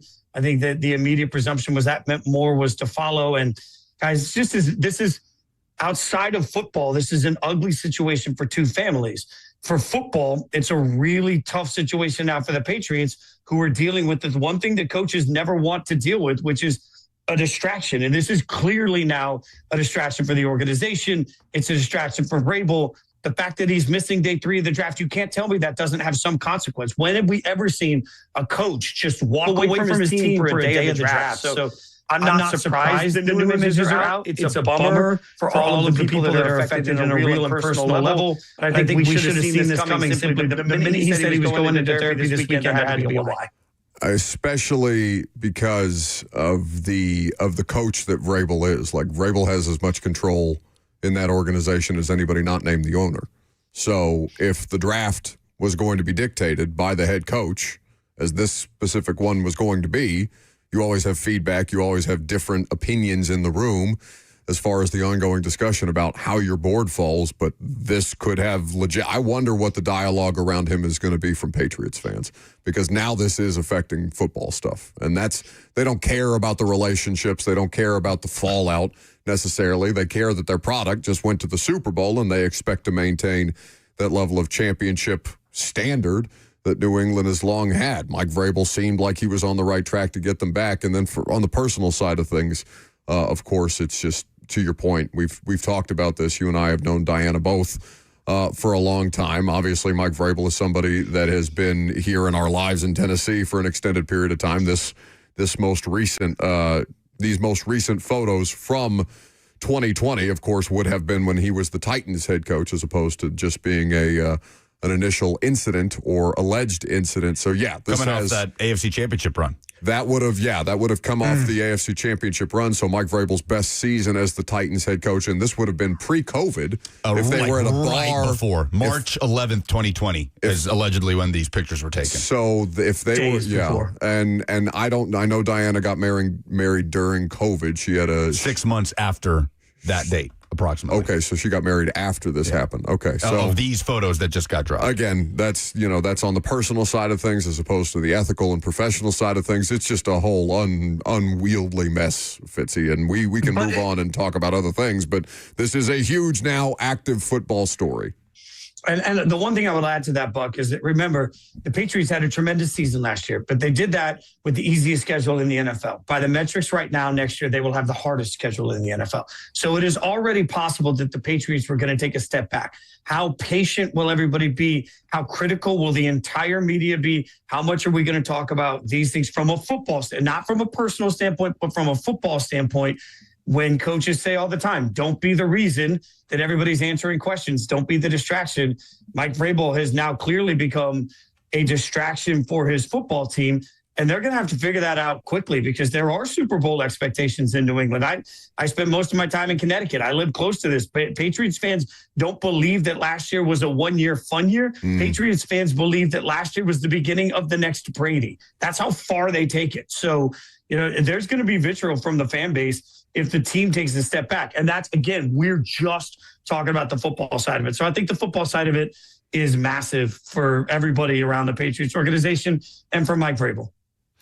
Fitz, I'm curious what you think the environment will be for Vrabel, assuming he speaks tonight, right? He's going to be gone on Saturday, but the assumption is... He doesn't have to. Saleh, for example, we're not expected to hear from Saleh at all. He's going to talk to... Okay. No, at all. But there's nothing scheduled with Saleh at all these next 3 days. So it's strictly Borgonzi for the rest of the weekend. That's what our email says. Okay. Mike Vrabel, if I remember correctly, did speak after every night of the draft last year in New England, and he would do that here, right? Alongside Rand Carthon or John Robinson. Last year was the first year we had something different where it was Callahan by himself after they drafted Cam, then Borgonzi after night 2, and then Reggie McKenzie and Dave Ziegler after night 3. What do you expect that line of questioning to look like then for Elliott Wolf tonight and tomorrow and Saturday, Fitz? I mean, if I'm Elliott Wolf today, I'm livid because now you've given me yet another distraction. Millions of dollars are spent by teams getting ready for the draft, just prepping through this process. And you're right. I mean, 1,000 times out of 1,000, the Boston media is going to have to ask a question about, hey, what's the status? What are we doing? Like, what is your approach? Like, these are questions that the organization is going to have to be prepared to answer. And also, how much does this suck for, whoever they end up drafting? It's supposed to be the moment you've worked your whole life for. And now your GM's going to be answering questions instead of the pick. Your GM's going to be answering questions. Kraft is going to be answering questions. Anybody you put in front of a microphone right now from the New England Patriots are going to have to answer questions about this. And yeah, I mean, that's just a level of cloud over everything. Like right now, the one thing that is unmistakable, the one thing that is 1,000% clear from a football standpoint is that Mike Vrabel is currently a cloud over the New England Patriots. He's going to have to figure out not only his personal life, but he's going to have to figure out how to take that cloud and get it out of everybody else's way. So look, certainly we've seen players do terrible things and still be on the field. We know of coaches. You hear stories all the time about coaches that aren't particularly good people. So it's not like the NFL has never dealt with controversy, but that doesn't change the fact that right now the New England Patriots have a cloud over them, and that cloud is named Mike Vrabel. Oh, Fitzy, the owner. I mean, Bob Kraft with the Orchids of Asia thing a couple of years ago. You're right. Like this is, I mean, not that one wrong act justifies another, but it's a very complicated situation because now does the league get pushed to a point where they have to investigate him according to the personal conduct policy? This is the reigning NFL Coach of the Year. And by the way, the other side of this is, because I've seen Mike Florio, Pro Football Talk, point this out on a number of occasions. He has been, I would say, probably the one most thoroughly covering this from a journalistic standpoint and not just salacious photos or the TMZ side of this. Diana Rossini has votes for Coach of the Year and things like that. Like, she is a voting member on these end-of-season awards. The AP hasn't commented on any of this as well. It just becomes a very convoluted situation. Yeah, and now all of a sudden you have to look back at every vote. You're going to have to look back at every vote that she's cast for anything that she's voted for and make sure that there's no even perceived impropriety, no perceived bias. It's just, this gets so messy, and it's messy in so many layers that won't go away easily. Like, this isn't just, so often when famous people have an issue, they just go into rehab or therapy or whatever, and they come out a few months later and everybody says, wow, that's great. Second chances. Well, you guys know this. Buck, you're around the facility all the time. When can an NFL coach leave his team for long enough to rehab his image? When is an NFL coach away from the microphone, the platform, and everything long enough, especially specifically in busy media markets, to truly come back a changed man? Like, a week out of the spotlight is not going to change the questions that are going to be asked of Mike Vrabel. 2 weeks, a month out of the spotlight, not going to change the questions that are going to be asked of Mike Vrabel. And frankly, no matter how long Diana stays sort of quiet through all this process, she's going to have to answer really difficult questions too. So transparency is going to be the only thing right now that saves anybody. We're a second chance society, but man, in order to get that second chance, you usually have to come out and mea culpa the heck out of all of it. And we're still waiting for that. You can't have vague comments of I've had conversations with the people that I've affected and get forgiveness unless you go away long enough for the world to forget. And I in the NFL, I don't know how Vrabel goes away long enough for the world to forget. Jason Fitz is on Yahoo Sports draft coverage tonight. You can watch it on Yahoo Sports streaming platforms. Him and a number of cast of characters, Andrew Siciliano, Nate Tice, so many other people involved with their great coverage tonight. We will at some point talk about the draft coverage that Fitzy is doing. Of course, when he does occasionally show up, he is my co-host on Fox Sports Radio for our national show, which we will do Saturday almost immediately following the NFL draft. Just one last point on this, Fitzy, and then we can move on, because a lot of people have talked about a double standard in the coverage of this thing. And the name that immediately pops into my mind is not Diana Rossini when it comes to double standard here. It's Kwesi Adolfo-Mensah. What was the reporting around the Vikings general manager as to one of the things that led to his firing? It's the fact that he said he wanted to take time to be with his family on paternity leave, no? And that was frowned upon because in football societies, the idea, it's more normal for what's the Bills head coach name? Joe Brady to get up there and joke about missing the birth of his child than it is for Kwesi Adolfo-Mensah to want to take time to be with his family after having a child. I don't know if there is a more obvious double standard in the coverage of two people than Vrabel, juxtaposed with the Vikings GM that was just let go at the Senior Bowl whilst doing his job for a much less, again, alleged, but getting less and less alleged by every photo, alleged incident between an NFL head coach and an NFL insider. In fact, the highest profile female insider that we have. Yeah, but at the end of the day, one of the people you just mentioned really screwed it up at the quarterback position. The other person so far has not. And that's the double standard. Like the double standard from all of this comes in the NFL. If you're winning games, you're forgiven for almost anything. I've seen a lot of people yelling about the double standard for the way that we've talked about Diana versus the way we talk about Vrabel. But understand that from the day they walk into the room, they have different expectations on what their job is. There are different rules for reporters than there are for coaches. Certainly 100 times. Like I tell you all the time, Buck, I am not a reporter. I know I am not a reporter. But particularly with all this indoor football league work that I'm doing, I travel around. I talk to coaches every single week. I get a ton of information. I've built relationships with people all over the IFL. My standard of how I treat that information is far different than the standard to the coach that's giving me the information, because I'm the one that's on the broadcast. So I think sometimes people that are coming in and saying, the double standard of how we're talking about Vrabel versus Rossini are not operating in good faith. Because at the end of the day, when you are a reporter or a journalist and you are reporting and you're writing on things, every ounce of information you get and the biases that you have that have to be factored in. There are rules and expectations when you went to Big J school, right? Like that doesn't exist for coaches. Coaches don't go to coaches school where they talk about what information can and can't be shared. So I don't always buy the double standard argument, but you're 100% right when we talk about Vrabel versus Kwesi Adolfo-Mensah, that at the end of the day, the difference is people love Vrabel. And I've talked about this ever since I went national. Ever since I left Nashville, the question I get asked all the time, why do we cover Vrabel the way we do?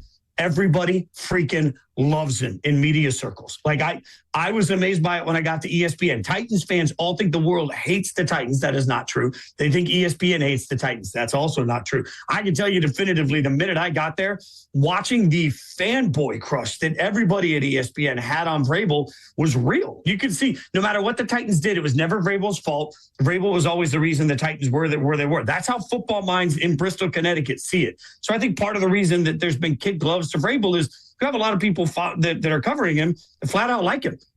They like the dude. They may not know about this side of him. They like the version of him that they know. So that changes the way you cover it. When you like someone, it changes the way you cover them, good or bad. Completely fair. Lucas, you have any draft questions for our draft host tonight for Yahoo Sports? I was just gonna, hey, who's the most interesting team in the draft, Fitz? But, whatever. I mean, the Titans are one of the most interesting teams. Can I just tell Titans fans all over the place, if you draft Jeremiah Love and anybody questions it, tell them all to shut up. And I will repeatedly say this. Bad teams are bad because they get the draft wrong all the time. Bad teams aren't bad because they draft the wrong position. Bad teams are bad because they draft the wrong player. So if your draft board tells you that Jeremiah Love is by far the best player on the board sitting at 4, take him. Go out and take him. And if your answer is trade down and pick more, understand that the reason your team is bad is because you don't draft well. So having more picks later doesn't make drafting easier. Just go out and get the star. I don't think there's any difference. Like, I watched it as a Raiders fan when Brock Bowers was drafted and people said, oh, why would you take a tight end? You already have one. Those people all look stupid right now. And yeah, Ashton Genty wasn't great last year, but this is always the question I ask. If you think drafting a running back is a mistake and you instead need a right guard, whatever, I'm just making position up. You need an offensive lineman. You need a defensive lineman. How many games is that guy going to win you? By himself, how many games is that guy going to win you? The answer is not many. So all of this conversation about where you should and shouldn't take a running back, especially in a world where the salary cap in the next few years is expected to eclipse $500 million, stop worrying about money and just worry about getting the best player. Go get the best player available. I think that's Jeremiah Love where you're picking. Well, enjoy your quarterback selection tonight and enjoy your draft coverage, buddy. Fernando Mendoza. Correct. Yes. You'll be drunk and screaming it like me at the national championship. That's Jason Fitz.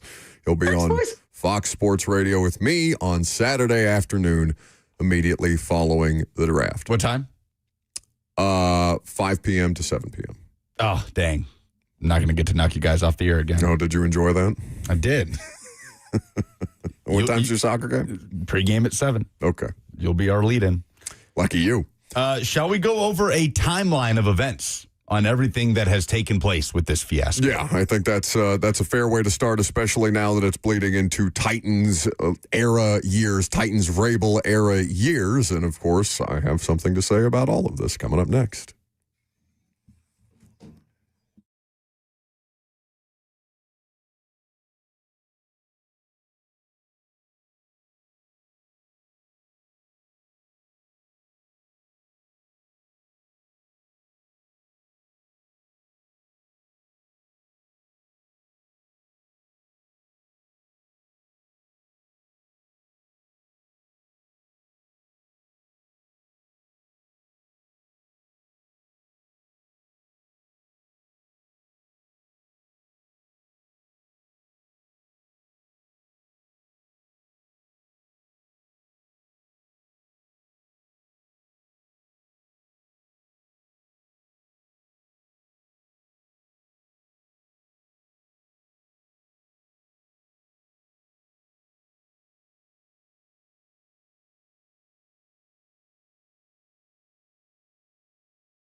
Welcome back to the show. Fueled by Hattie B's Hot Chicken, the best hot chicken in the world. All right, our draft coverage has been hijacked by the additional images, which I guess, do you call the images reporting done by the New York Post? I don't know. Somebody sold the New York Post more pictures of Mike Vrabel and Diana Rossini. You want to call that journalism? Fine, whatever. They're out there, and they're more damning, if you can imagine, than the pictures of the two of them that were most recently taken in Sedona. The most recent images that have been released are from 6 years ago in a New York City bar, a couple of days before the pandemic shut everything down in this country. And those images where they appear to be much closer, and even in one image appear to be kissing lightly, whatever you want to call it. It's more than just hugging and the interlocking of fingers. Yes. New York Post had additional images of the two of them at a breakfast that was reported on 2 weeks ago, or a week before owners' meetings in Sedona, Arizona, at this exclusive resort where neither of them should have been, and both of them had statements dismissing the images. Mike Vrabel called it laughable. Well, okay, here's how it broke down. Okay, give me the time. On April 7th, the New York Post released those Arizona photos that were allegedly taken on March 28th, which was the week of owners' meetings, yes? March 28th, owners' meetings was the last week of March in Phoenix. This resort is a couple hours away from Phoenix. Yes. So April 7th, those photos drop. Immediately, Mike Vrabel and Diana Rossini go, they're playing defense. They are denying any allegations of an affair strongly. To your point, Vrabel's quote was laughable and not worthy of a response. Diana called it an innocent interaction. She said it, quote, doesn't represent the group of 6 people who were hanging out during the day. Then we learned The Athletic, after The Athletic came out in strong support of Diana, we learned that The Athletic, the New York Times, would be conducting an internal review on Diana Rossini, essentially to try and support her rebuttal that there were people there, and trying to find evidence of that. Also, because enough Times employees were unhappy that the Athletic managing editor supported her that quickly without verifying the information. And strongly. Because the New York Times is now the parent company, and the New York Times journalistic standards are the journalistic standards that everybody is upheld to, or should be upheld to. And then fast forward to a week later, April 14th, exactly 7 days after the initial photos dropped, Diana resigned from The Athletic, continuing to deny any allegations, in so many words, saying that the public perception of this has taken it to a new level, that no matter what The Athletic did with their investigation, it wouldn't matter. And she resigns, still maintaining that these were innocent interactions and she did nothing wrong. Then fast forward to yesterday, where Mike Vrabel speaks for the first time. Patriots reporters were not expecting him to address that matter. Right. It was an impromptu press conference. It was not scheduled, according to multiple Patriots local reporters. Yes. By the way, Diana, in her resignation letter, said, quote, I have covered the NFL with professionalism and dedication throughout my career, and I stand behind every story I have ever published. And she added that commentators in various media have engaged in self-feeding speculation that was simply unmoored from the facts. So calling everything BS, right? Facts at the time. Yes. She said, moreover, this media frenzy is hurtling forward without regard for the review process The Athletic is trying to complete. It continues to escalate, fueled by repeated leaks, and I have no interest in submitting to a public inquiry that has caused far more damage than I am willing to accept. Which, by the way, I do agree with that part of the statement. I think people got now, having additional images after the fact, you can say, well, no, we knew the whole time. Okay, but at the time that this was all being discussed and being widely discussed, we did not have the access to the number of different images and information that we do now. So I do agree with her at the time that it was hurtling forward without regard for what actually could be proven. Now different things can be proven. Yesterday, Vrabel spoke in front of Patriots media. He said, quote, I understand I could have addressed you sooner, but it was important to me. I have a conversation with the players, which I did yesterday very candidly as we begin our offseason program. He continued, revealing he had some difficult conversations with people that he cares about, including his family, the organization, coaches, and players, that were positive and productive. He said, we never want our actions to negatively affect the team. We never want to be the cause of a distraction. There is comments and questions that I've answered for the team and with the team. We'll keep those private and to ourselves. He did not exactly do what Diana did in her resignation. No. It was kind of this pseudo admission, but not admitting anything, not admitting any guilt, while it's saying as close I'll to be it better. as an admission as we've had on any of this stuff. And then we learned this morning that Mike Vrabel will not be present. He will not be in the state of Massachusetts for day 3 of the NFL draft, seeking counseling with his family. And that's when it became directly a football story that the head coach of the Patriots will not be involved. A very rare thing, a pretty unprecedented thing in the modern age of the NFL draft, especially with a coach that has as much say as Mike Vrabel. And then literally in the last hour, new photos from back in 2020, March 2020, of Vrabel and Rossini at a bar in NYC, being handsy, kissing, looking like those allegations are all true, were dropped today. Yep. And by the way, here's this from Mark Daniels, who covers the Patriots for Mass Live. He tweeted 20 minutes ago, Mike Vrabel is scheduled to speak to the media tonight if the Patriots make a pick. In the event that they trade out, he says, Elliot Wolf is scheduled to talk Friday and then on Saturday, along with Ryan Cowden, former Titans assistant GM. So Vrabel is technically scheduled to speak tonight if the Patriots make a selection. If they trade out, he is not on the media schedule until May 28th, according to Mark Daniels.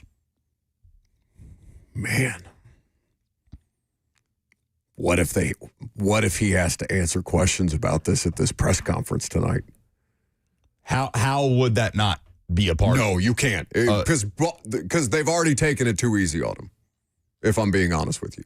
And he has had, what Fitzy said is absolutely accurate. People like him. He has had a pretty easy go of coverage his entire career because he is a likable, to this point, figure. There are going to be a lot of questions about how it impacted information that was swirling around this organization, because these photos now date back to 6 years when he was actively the head coach of the Tennessee Titans. Now, I see a number of different comments in the chat because, again, obviously, Diana Rossini is somebody who has appeared regularly on this radio show. Mike Vrabel is a coach that was here for 6 years. So it's fair to ask, at what point did it even start before 6 years, right? Opening up the door that way makes you wonder, okay, how long has this been an ongoing situation? Was this before he became an NFL head coach? As you talk about in this situation, the way she categorized it was talking to a source outside of the scope of the practice facility or a stadium. And that happens all the time. Well, now it's fair to wonder, okay, at what point did you develop this quote-unquote source? And how long has this followed you throughout the course of your career and his?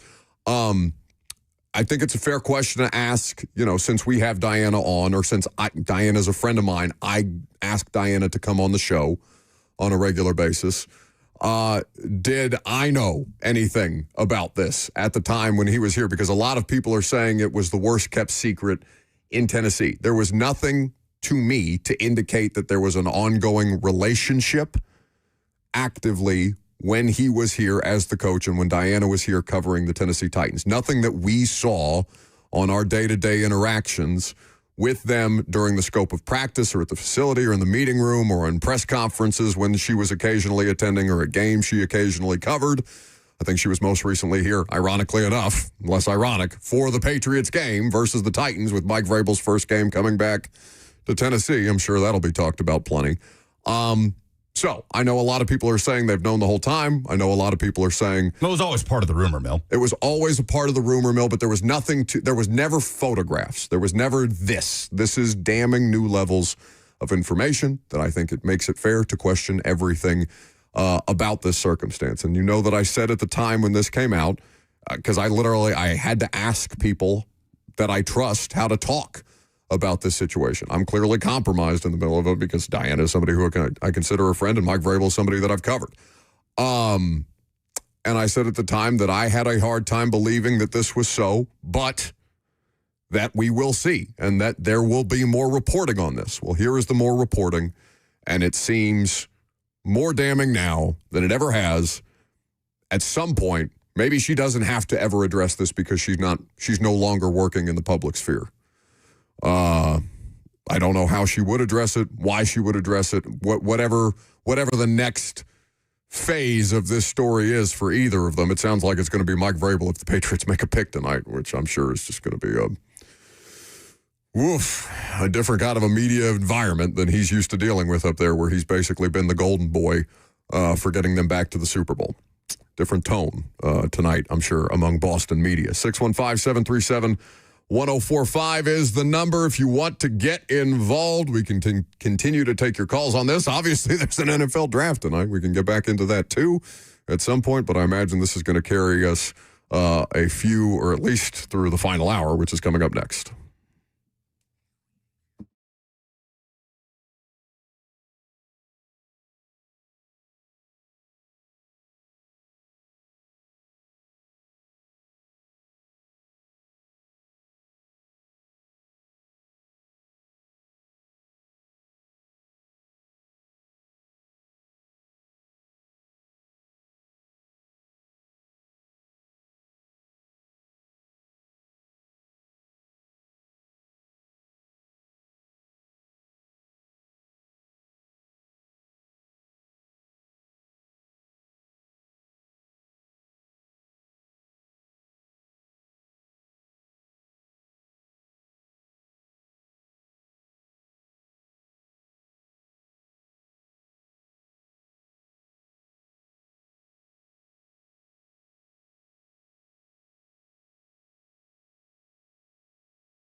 12:03, good afternoon from the Circus Sports at the Mint Kentucky Downs studio. I'm Lucas Panzica. The NFL Draft begins tonight, 7 p.m. in Pittsburgh, where the Las Vegas Raiders will be on the clock with the number 1 overall pick. The Titans, of course, selecting at number 4 overall. Titans radio coverage begins at 6 p.m. You can hear it right here on 104.5 The Zone. Meanwhile, the headlines dominating on draft day have to do with the Mike Vrabel, Diana Russini scandal, as the New York Post an hour ago released new photos that were taken at a New York City bar 6 years ago of Mike Vrabel and Diana Russini interacting at the bar. Of course, fast forward to March and April of 2026, and photos from Mike Vrabel and Diana Russini's interactions in Arizona were released. Early this morning, ESPN reported that Mike Vrabel will not be present with the Patriots on day 3 of the NFL Draft on Saturday, as he reportedly seeks counseling with his family. Mike Vrabel is scheduled to speak to Boston media tonight if the Patriots make a draft selection. For all your foundation repairs and waterproofing needs, visit USSTN.com. Breaking news at once on your home for the Titans and Vols. This is 104.5 The Zone.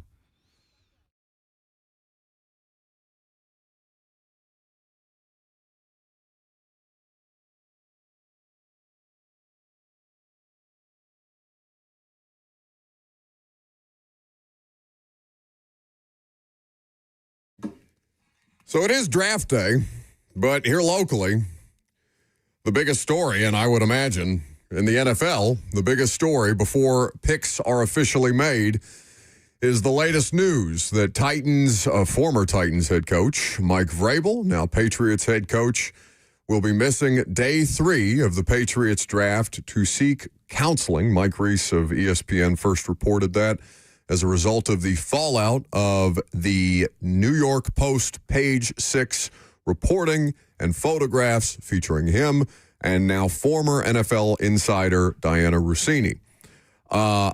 Lucas asked a good question right before we came back from our last break, which, by the way, the final hour, 615-737-1045. Should we do draft stuff at some point this hour? I feel like we should. I guess. I feel like we should. I mean, at some point we're going to run out of steam on this. And I'm not trying to duck the story or avoid the story or anything like that. I don't know what you guys want more of today, because I do have plenty of thoughts on all of this as somebody who has, directly commented on or had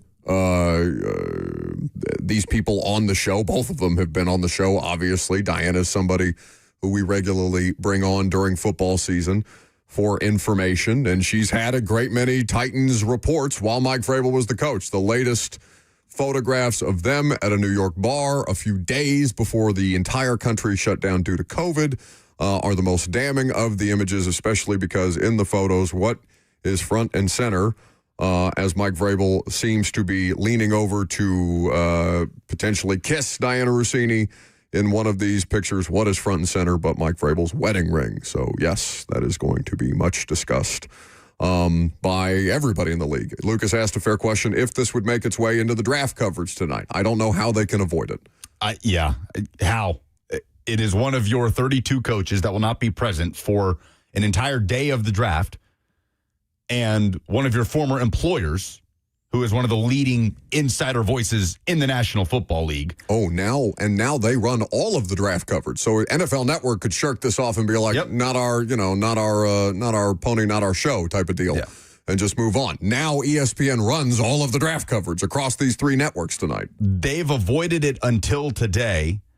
I saw that Stephen A. Smith was talking about it on First Take, but before, this was an off-field story that obviously was very adjacent to football and the business of the NFL and the NFL media monster.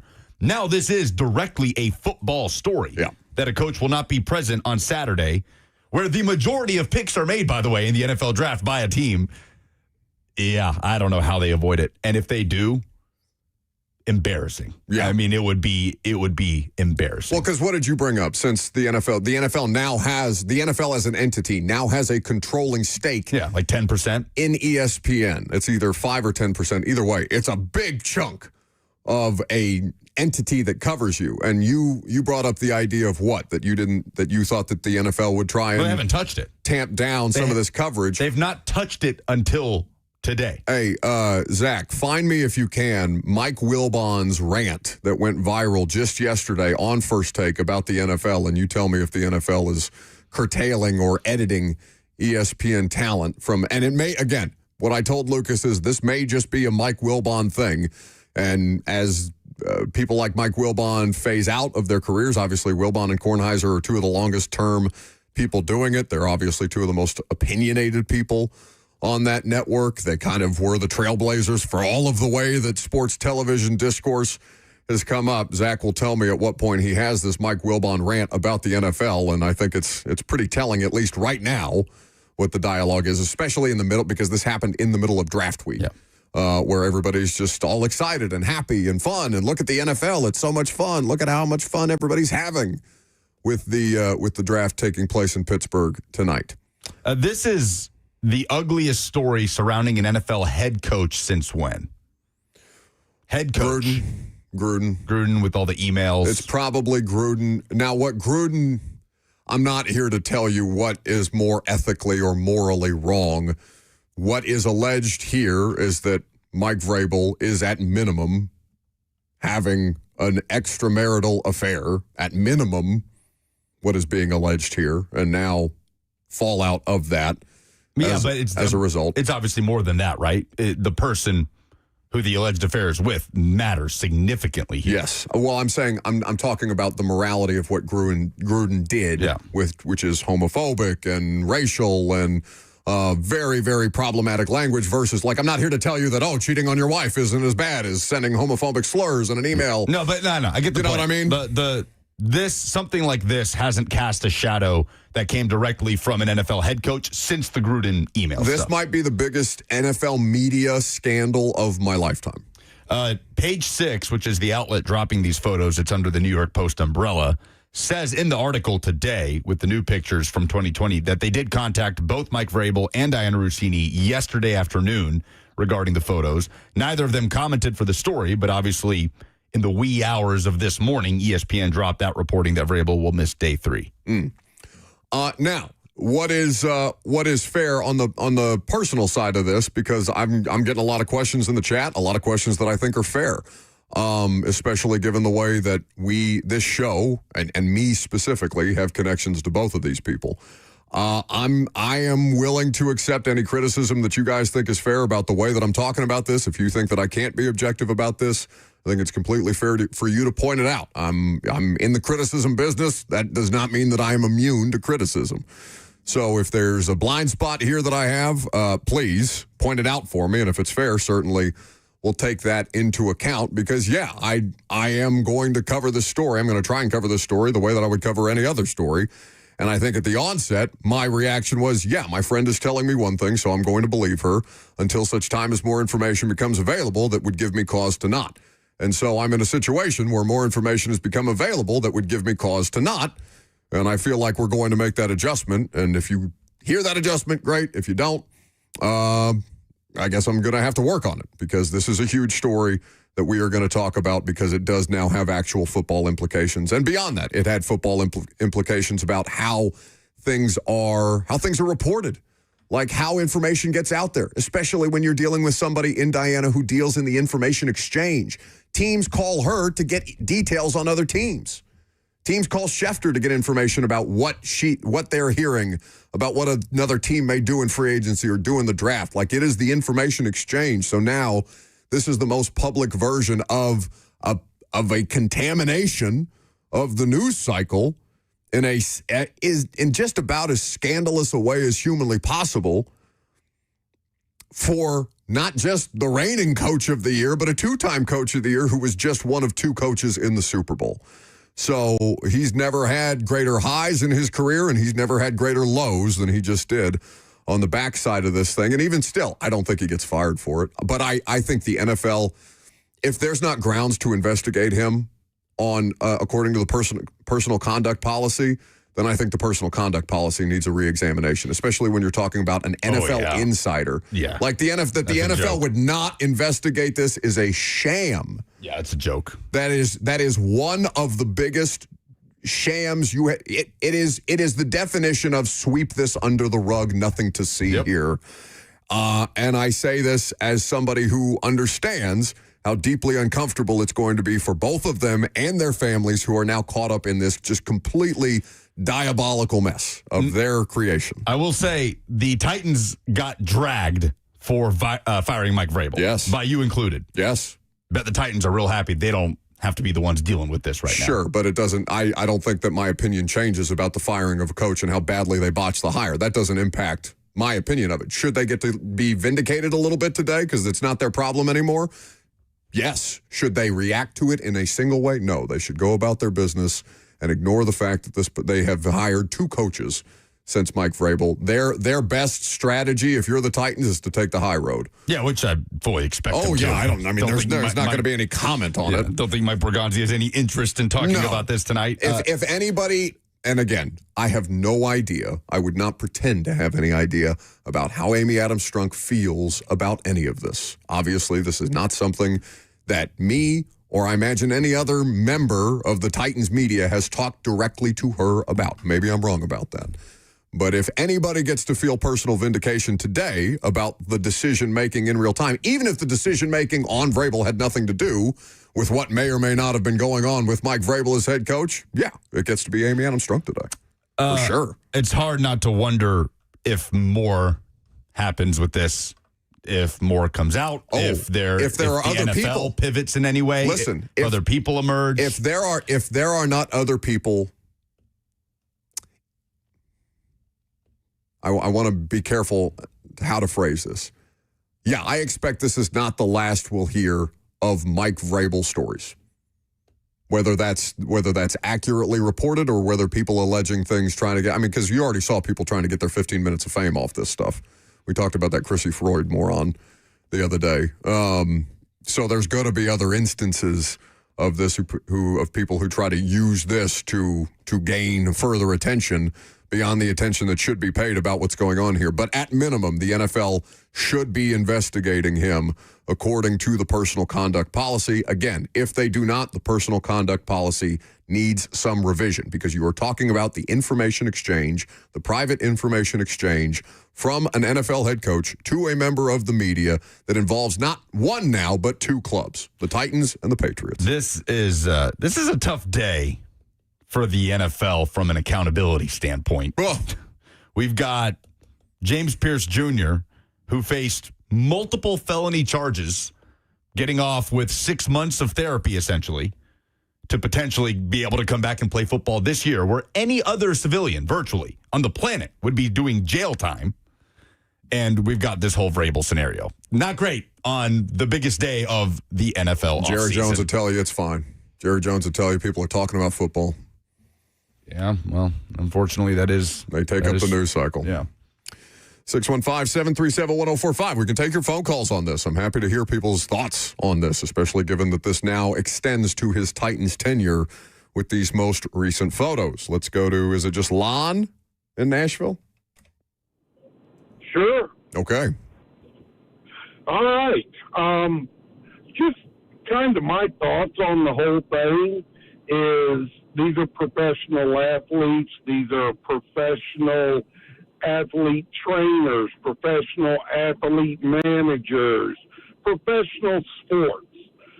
So in my mind, this can't come as a huge shock.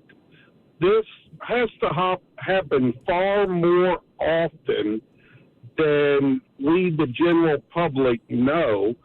He just happened to get caught. And you know, I remember players being caught in affairs. I remember trainers, coaches, stuff. But I've never seen it be such a big deal as this is. And I don't think there's a bias or something. I'm just wondering what makes this such a big deal for what is probably every week occurrence among the professional sports leagues. Sure. I think that's a fair question. It's because there's pictures. I think the pictures make it more real for everybody. Well, but I don't even know if that's, I think he's asking, yeah, the pictures reveal an alleged affair, but what makes the alleged affair a big deal? Oh, no. I think that's the crux of his what I'm question. saying is I think the pictures make the story a bigger deal. Ray Rice's story became there had been domestic violence in the NFL before. People lost their minds because what do you think domestic violence looks like? Yeah, it looks like some woman getting knocked out and dragged into an elevator. Yeah. But it makes it much more visceral, much easier. Sure. It takes your imagination to a whole new level when you see them holding hands in front of the most romantic backdrop you've ever seen. When you see them actually kissing in a New York City bar 6 years before. The images are what gives this additional length. And also the idea that it is scandalous. It's literally an episode of Real Housewives of New York or New Jersey or Arizona, whatever you want to call this, except you've taken it to the biggest league that we have in American sports. Yes, but I do think there is a question that we have gotten on the chat today that people, Shay Flat tweeted at me earlier and said, since y'all asked, I am 100% in favor of draft coverage over Vrabel and Rossini, and it's not close. Maybe most people care more about our former coach's personal life than I do. She also said, I'll be listening either way, just my 2 cents. Thank you, Shay. Yeah, we know.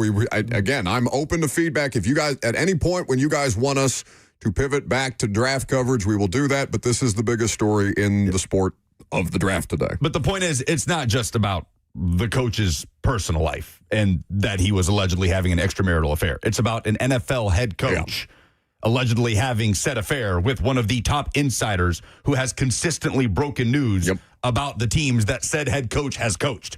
And at many points, favorable news about that team. So that is and it has led to the coach not being present for one of the biggest days of the calendar year in the NFL, especially one with the authority he has in that building. It's a massive story, not just on the NFL scandal side, but on the football side, it is a massive story. So, because to the caller's point, affairs happen in every profession, right? It doesn't matter if you're in pro football. I mean, yes, by percentage chance, an athlete with more access to people and especially with more wealth than people, do these things happen more frequently in professional sports than probably any other profession? For sure.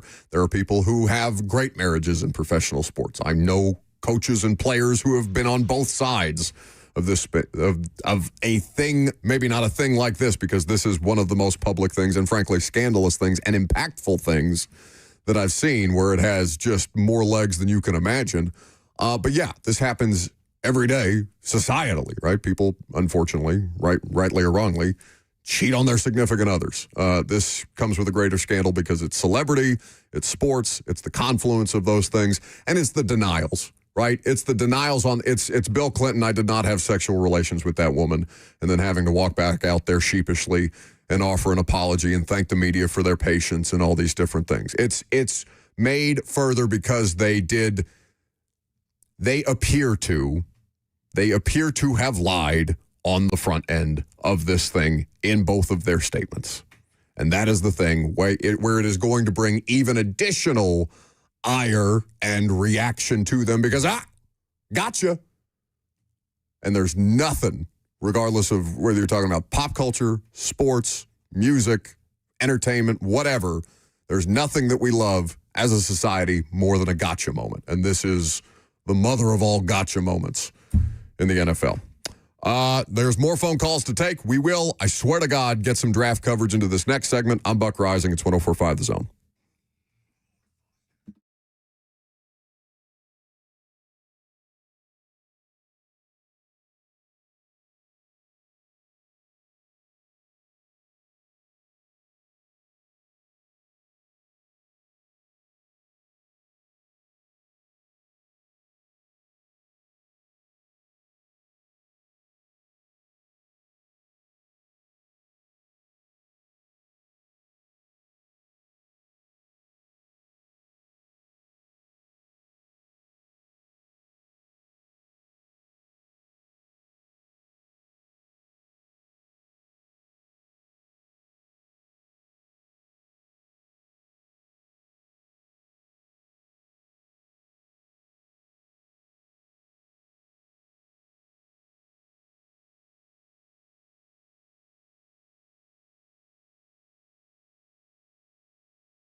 Welcome back to the show, fueled by Hattie B's Hot Chicken, the best hot chicken in the world. It is draft day, but the draft has been hijacked, at least here locally, by the continued, ongoing, never-ending coverage of Mike Vrabel, Patriots head coach, and former NFL insider Diana Rossini. We said if you guys have calls, we'd be happy to take them.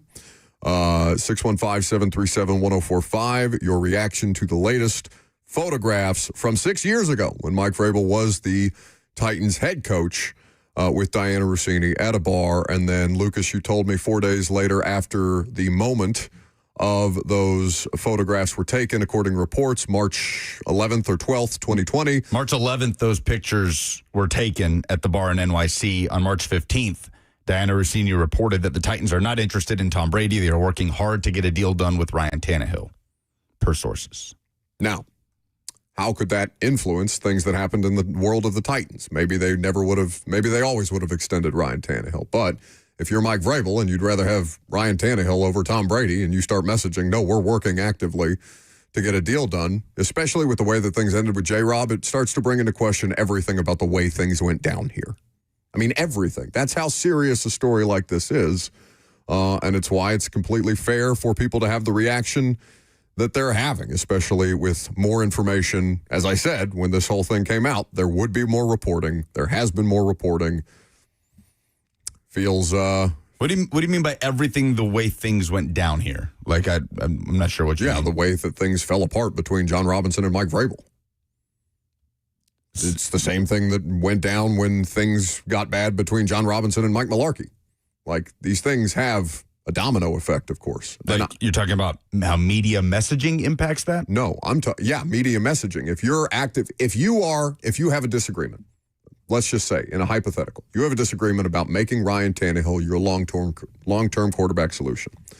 And you're the coach that's got the juice, but you've got a GM that's got more power in his role than any GM since he's been, right? John Robinson had both Chad Brinker's job and the general manager job under his title when he was here with the Titans by the time he was, the final evolution of what John Robinson was.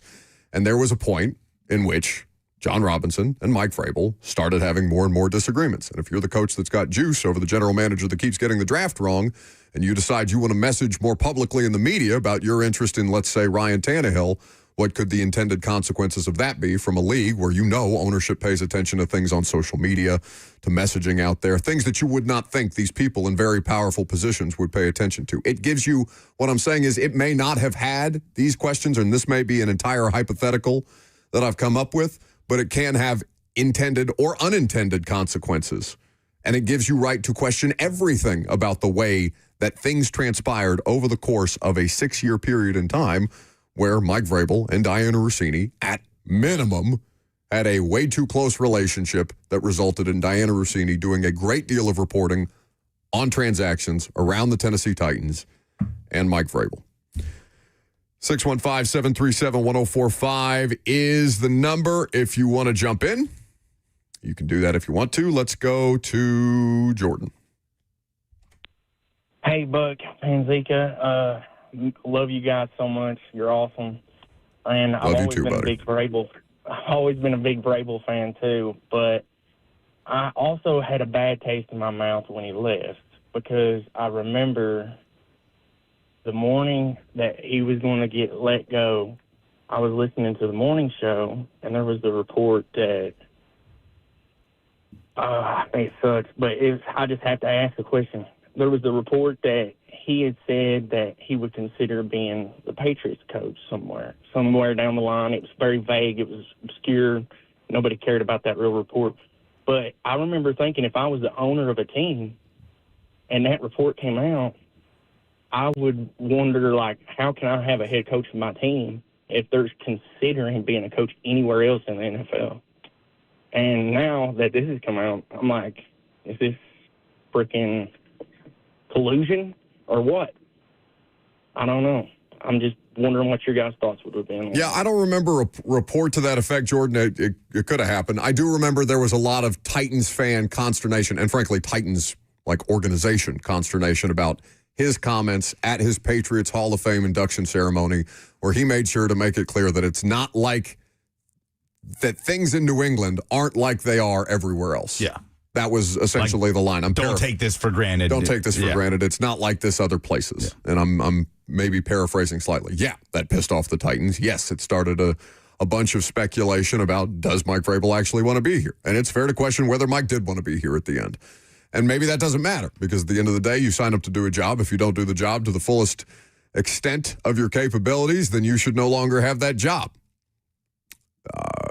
Again, it allows you to question everything that you have seen, specifically around Diana Rossini, Titans reporting, and Patriots reporting. All of it is fair to reopen about why and how and who got that out there in the first place and what their intended goal of leaking that information out there was. Let's go to Jesse in Lafayette. Hey, I guess I just had a question.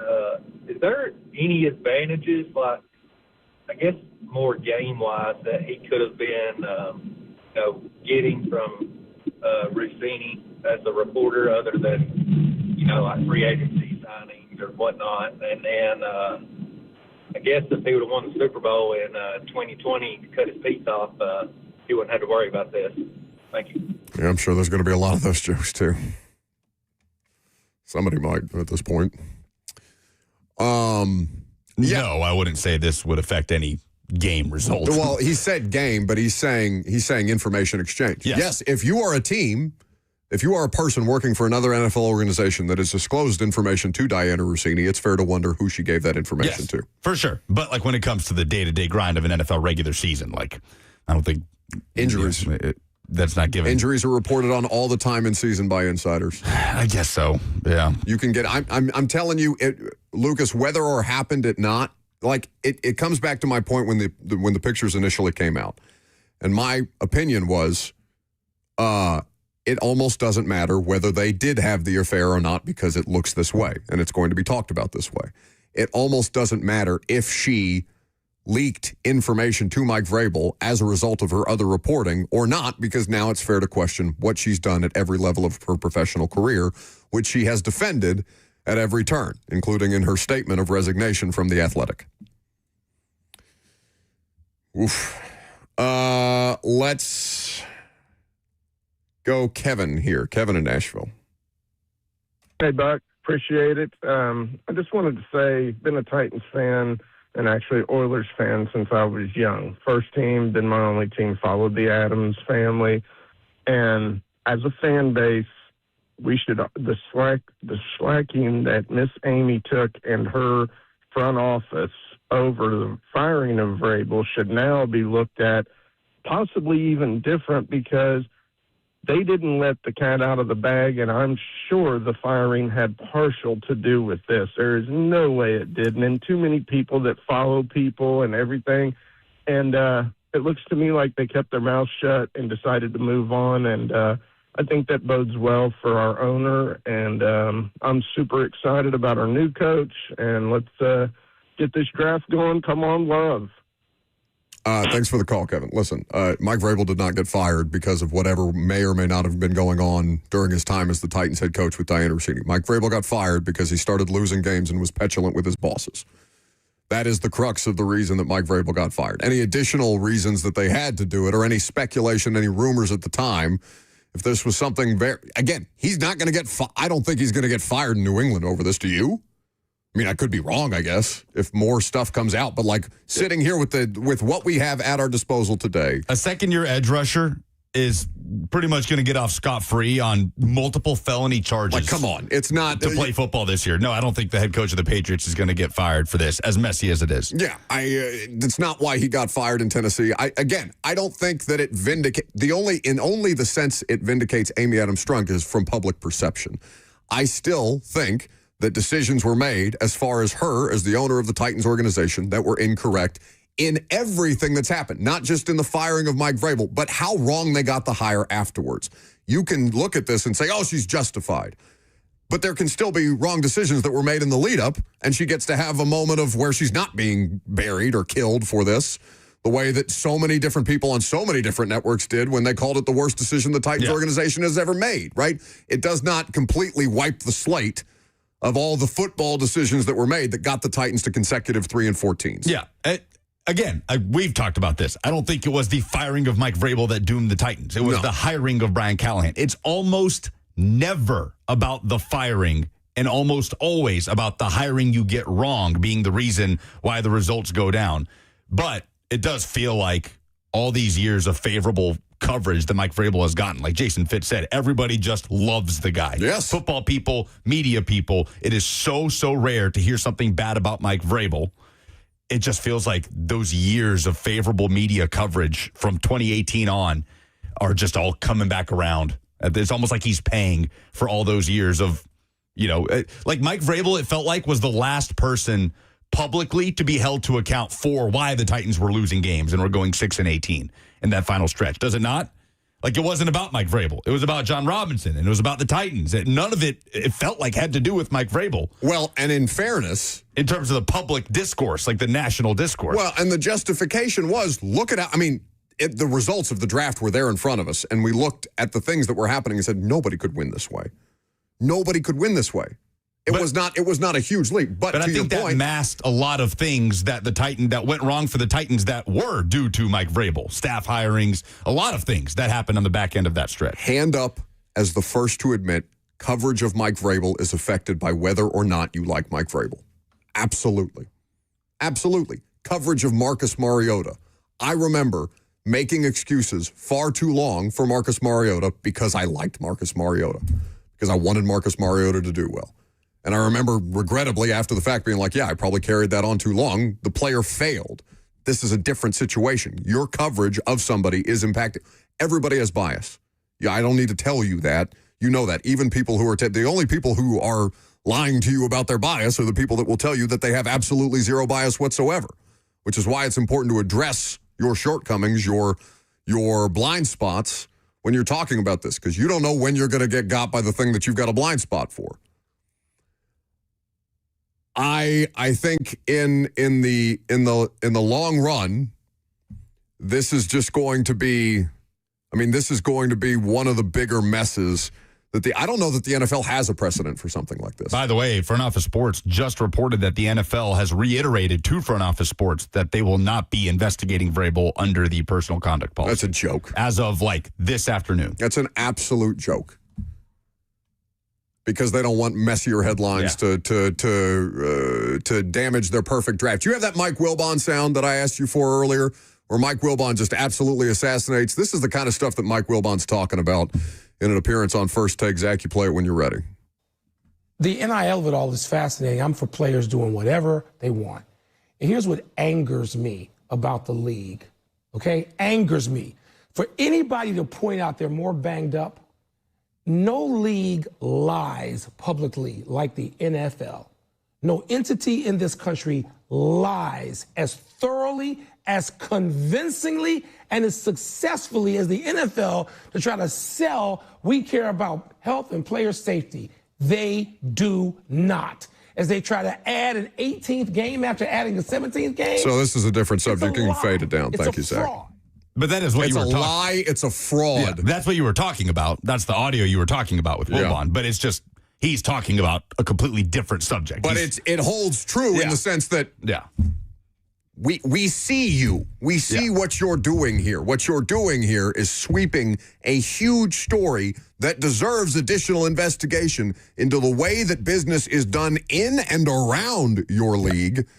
Under the table because it's draft night, and God forbid somebody bring this up on a television broadcast. We'll see tonight. I'm Buck Rising. It's 104.5 The Zone.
Welcome back to the show, fueled by Hattie B's Hot Chicken, the last segment of the day for us. I guess the bulk of the draft coverage will be on Blaine and Zach today. Of course, we will recap the first round of the NFL draft tonight, tomorrow when we do the show with Lucas and me and Zach, who's helping out with Robert on assignment for the draft itself. I'll be at, I guess it's not Ascension St. Thomas. What is it? Vanderbilt Sports Health Park, I think is the name of the facility.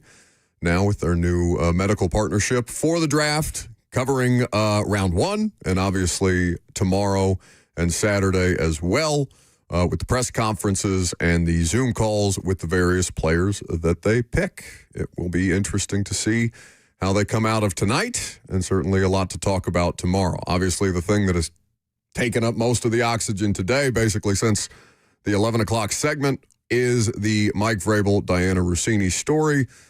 Lucas, I suppose that we should take a moment, and I mean, because there are more calls, so people are still interested in giving their opinion on this, but I feel at some point we should probably talk about what we think they're going to do tonight. All right, I'm going to say a name. You tell me if it's on the table for the Titans with the number 4 overall pick. Go. If feasibly the Titans could draft Jeremiah Love. Yes. Okay, Sonny Styles. Yes. Arvell Reese. Yes. David Bailey. Yes. Reuben Bain. No.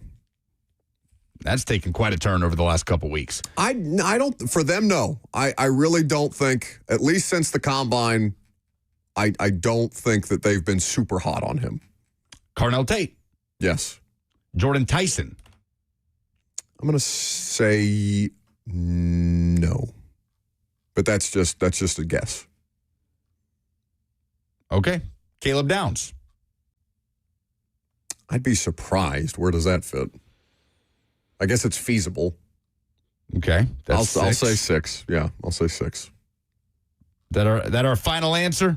6 players that the Titans feasibly could select with the number 4 pick. That feels right. No offensive linemen. No corners. At 4? Yeah, no. at 4. At 4 specifically, no. If they were to trade out tonight, I think everything's back on the table. It just depends on where they would theoretically trade back to, how far they would theoretically trade back, how much they would get in return. Would it be an additional first-round pick? I think a trade-back scenario. But if you're talking about picking at 4, no, I don't think Maui Noah or Spencer Fano, are on the table for them specifically at 4. Field Yates' final mock draft of 2026 has the Titans taking Sonny Styles. Daniel Jeremiah's final mock draft of 2026 has the Titans taking Sonny Styles. There's been a late surge in the public opinion sector that the Titans would take Sonny Styles. You tried to undermine me when AJ, our one of the promotions guys, texted us asking for our mock draft picks, and you said put Love down for both of us. I since texted AJ and said change my pick to Styles. I really think, to me, it's Styles or whichever edge player's there. I wouldn't be stunned by Love, but I think Love, I'd say either of the edge guys first, Love second, Styles third. That's how I would order them if those scenarios were all available to them. That feels the most right. Let's play some polls and get the hell out of here for the day before something else happens. My God.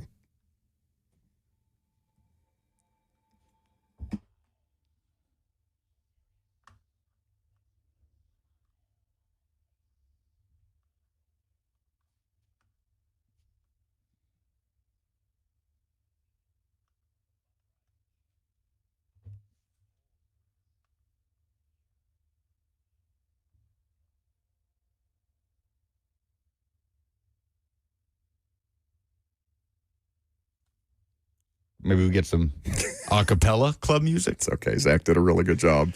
Presented by Two Rivers Ford, the South's most trusted Ford dealer. What is your dream Titans first round scenario? John says David Bailey. Jesse says a team. No. We can just run it back. Jesse says a team giving up a 2027 first for the number 4 overall pick. Samuel says Vrabel gets canned and the Patriots hire Derek Dooley. And then the Titans pick Rose. Yeah, I don't know who Rose is. I'm unfamiliar with Rose. A lot of people are saying Jeremiah Love. Some saying Jeremiah Love or a trade back. Trade back. Trade back is my dream scenario. I would like the Penn State guard. I would like one of the wide receivers towards the back half of the first round. There has been virtually no noise around the Titans being able to trade out of 4. That all seems reserved for number 3. Being able to, no, but there has been reports of interest in trading out of 4. Well, sure, but in terms of if it actually happened, I haven't seen it mocked reasonably by any of these major insiders. No. Daniel Jeremiah's last mock did have the Cardinals trading out of 3, moving the Saints up to 3 to take Arvell Reese, and he's got Jeremiah Love going past the Titans to the Giants at 5. Do we think John Harbaugh would pass on Jeremiah Love if he lands to him? I think Robert would tell you yes for Sonny Styles. I think he... No, this is assuming Sonny Styles is off the board. Oh, so who's on the board? Jeremiah Love. But who else? Oh, okay. This is just from Daniel Jeremiah. I mean, who else would you be thinking of? Like Sonny Styles is off the board. Arvell Reese is off the board. David Bailey's off the board in this scenario. I think Malik Neighbors would make a lot of sense. Or I'm sorry, not Malik Neighbors. I think Cardinal Tate alongside Malik Neighbors would make a lot of sense. How many trades will there be in night 1 of the NFL draft? Jack says 3. Ike says 5. Those were the only replies. Okay, very good. Those the polls? Yep. So you're sticking with Love? Yeah, I'm just going to stick with the one we've been talking about the whole way. Okay, I'm going to go with Sonny Styles tonight as my slightly educated / uneducated guess. And we will talk to you tomorrow morning at 10 a.m. When we recap all of the things that happened in the first round of the NFL draft. Greg Cosell will join us for a live edition of the install as we get ready for that. Of course, tickets available at 1045thezone.com.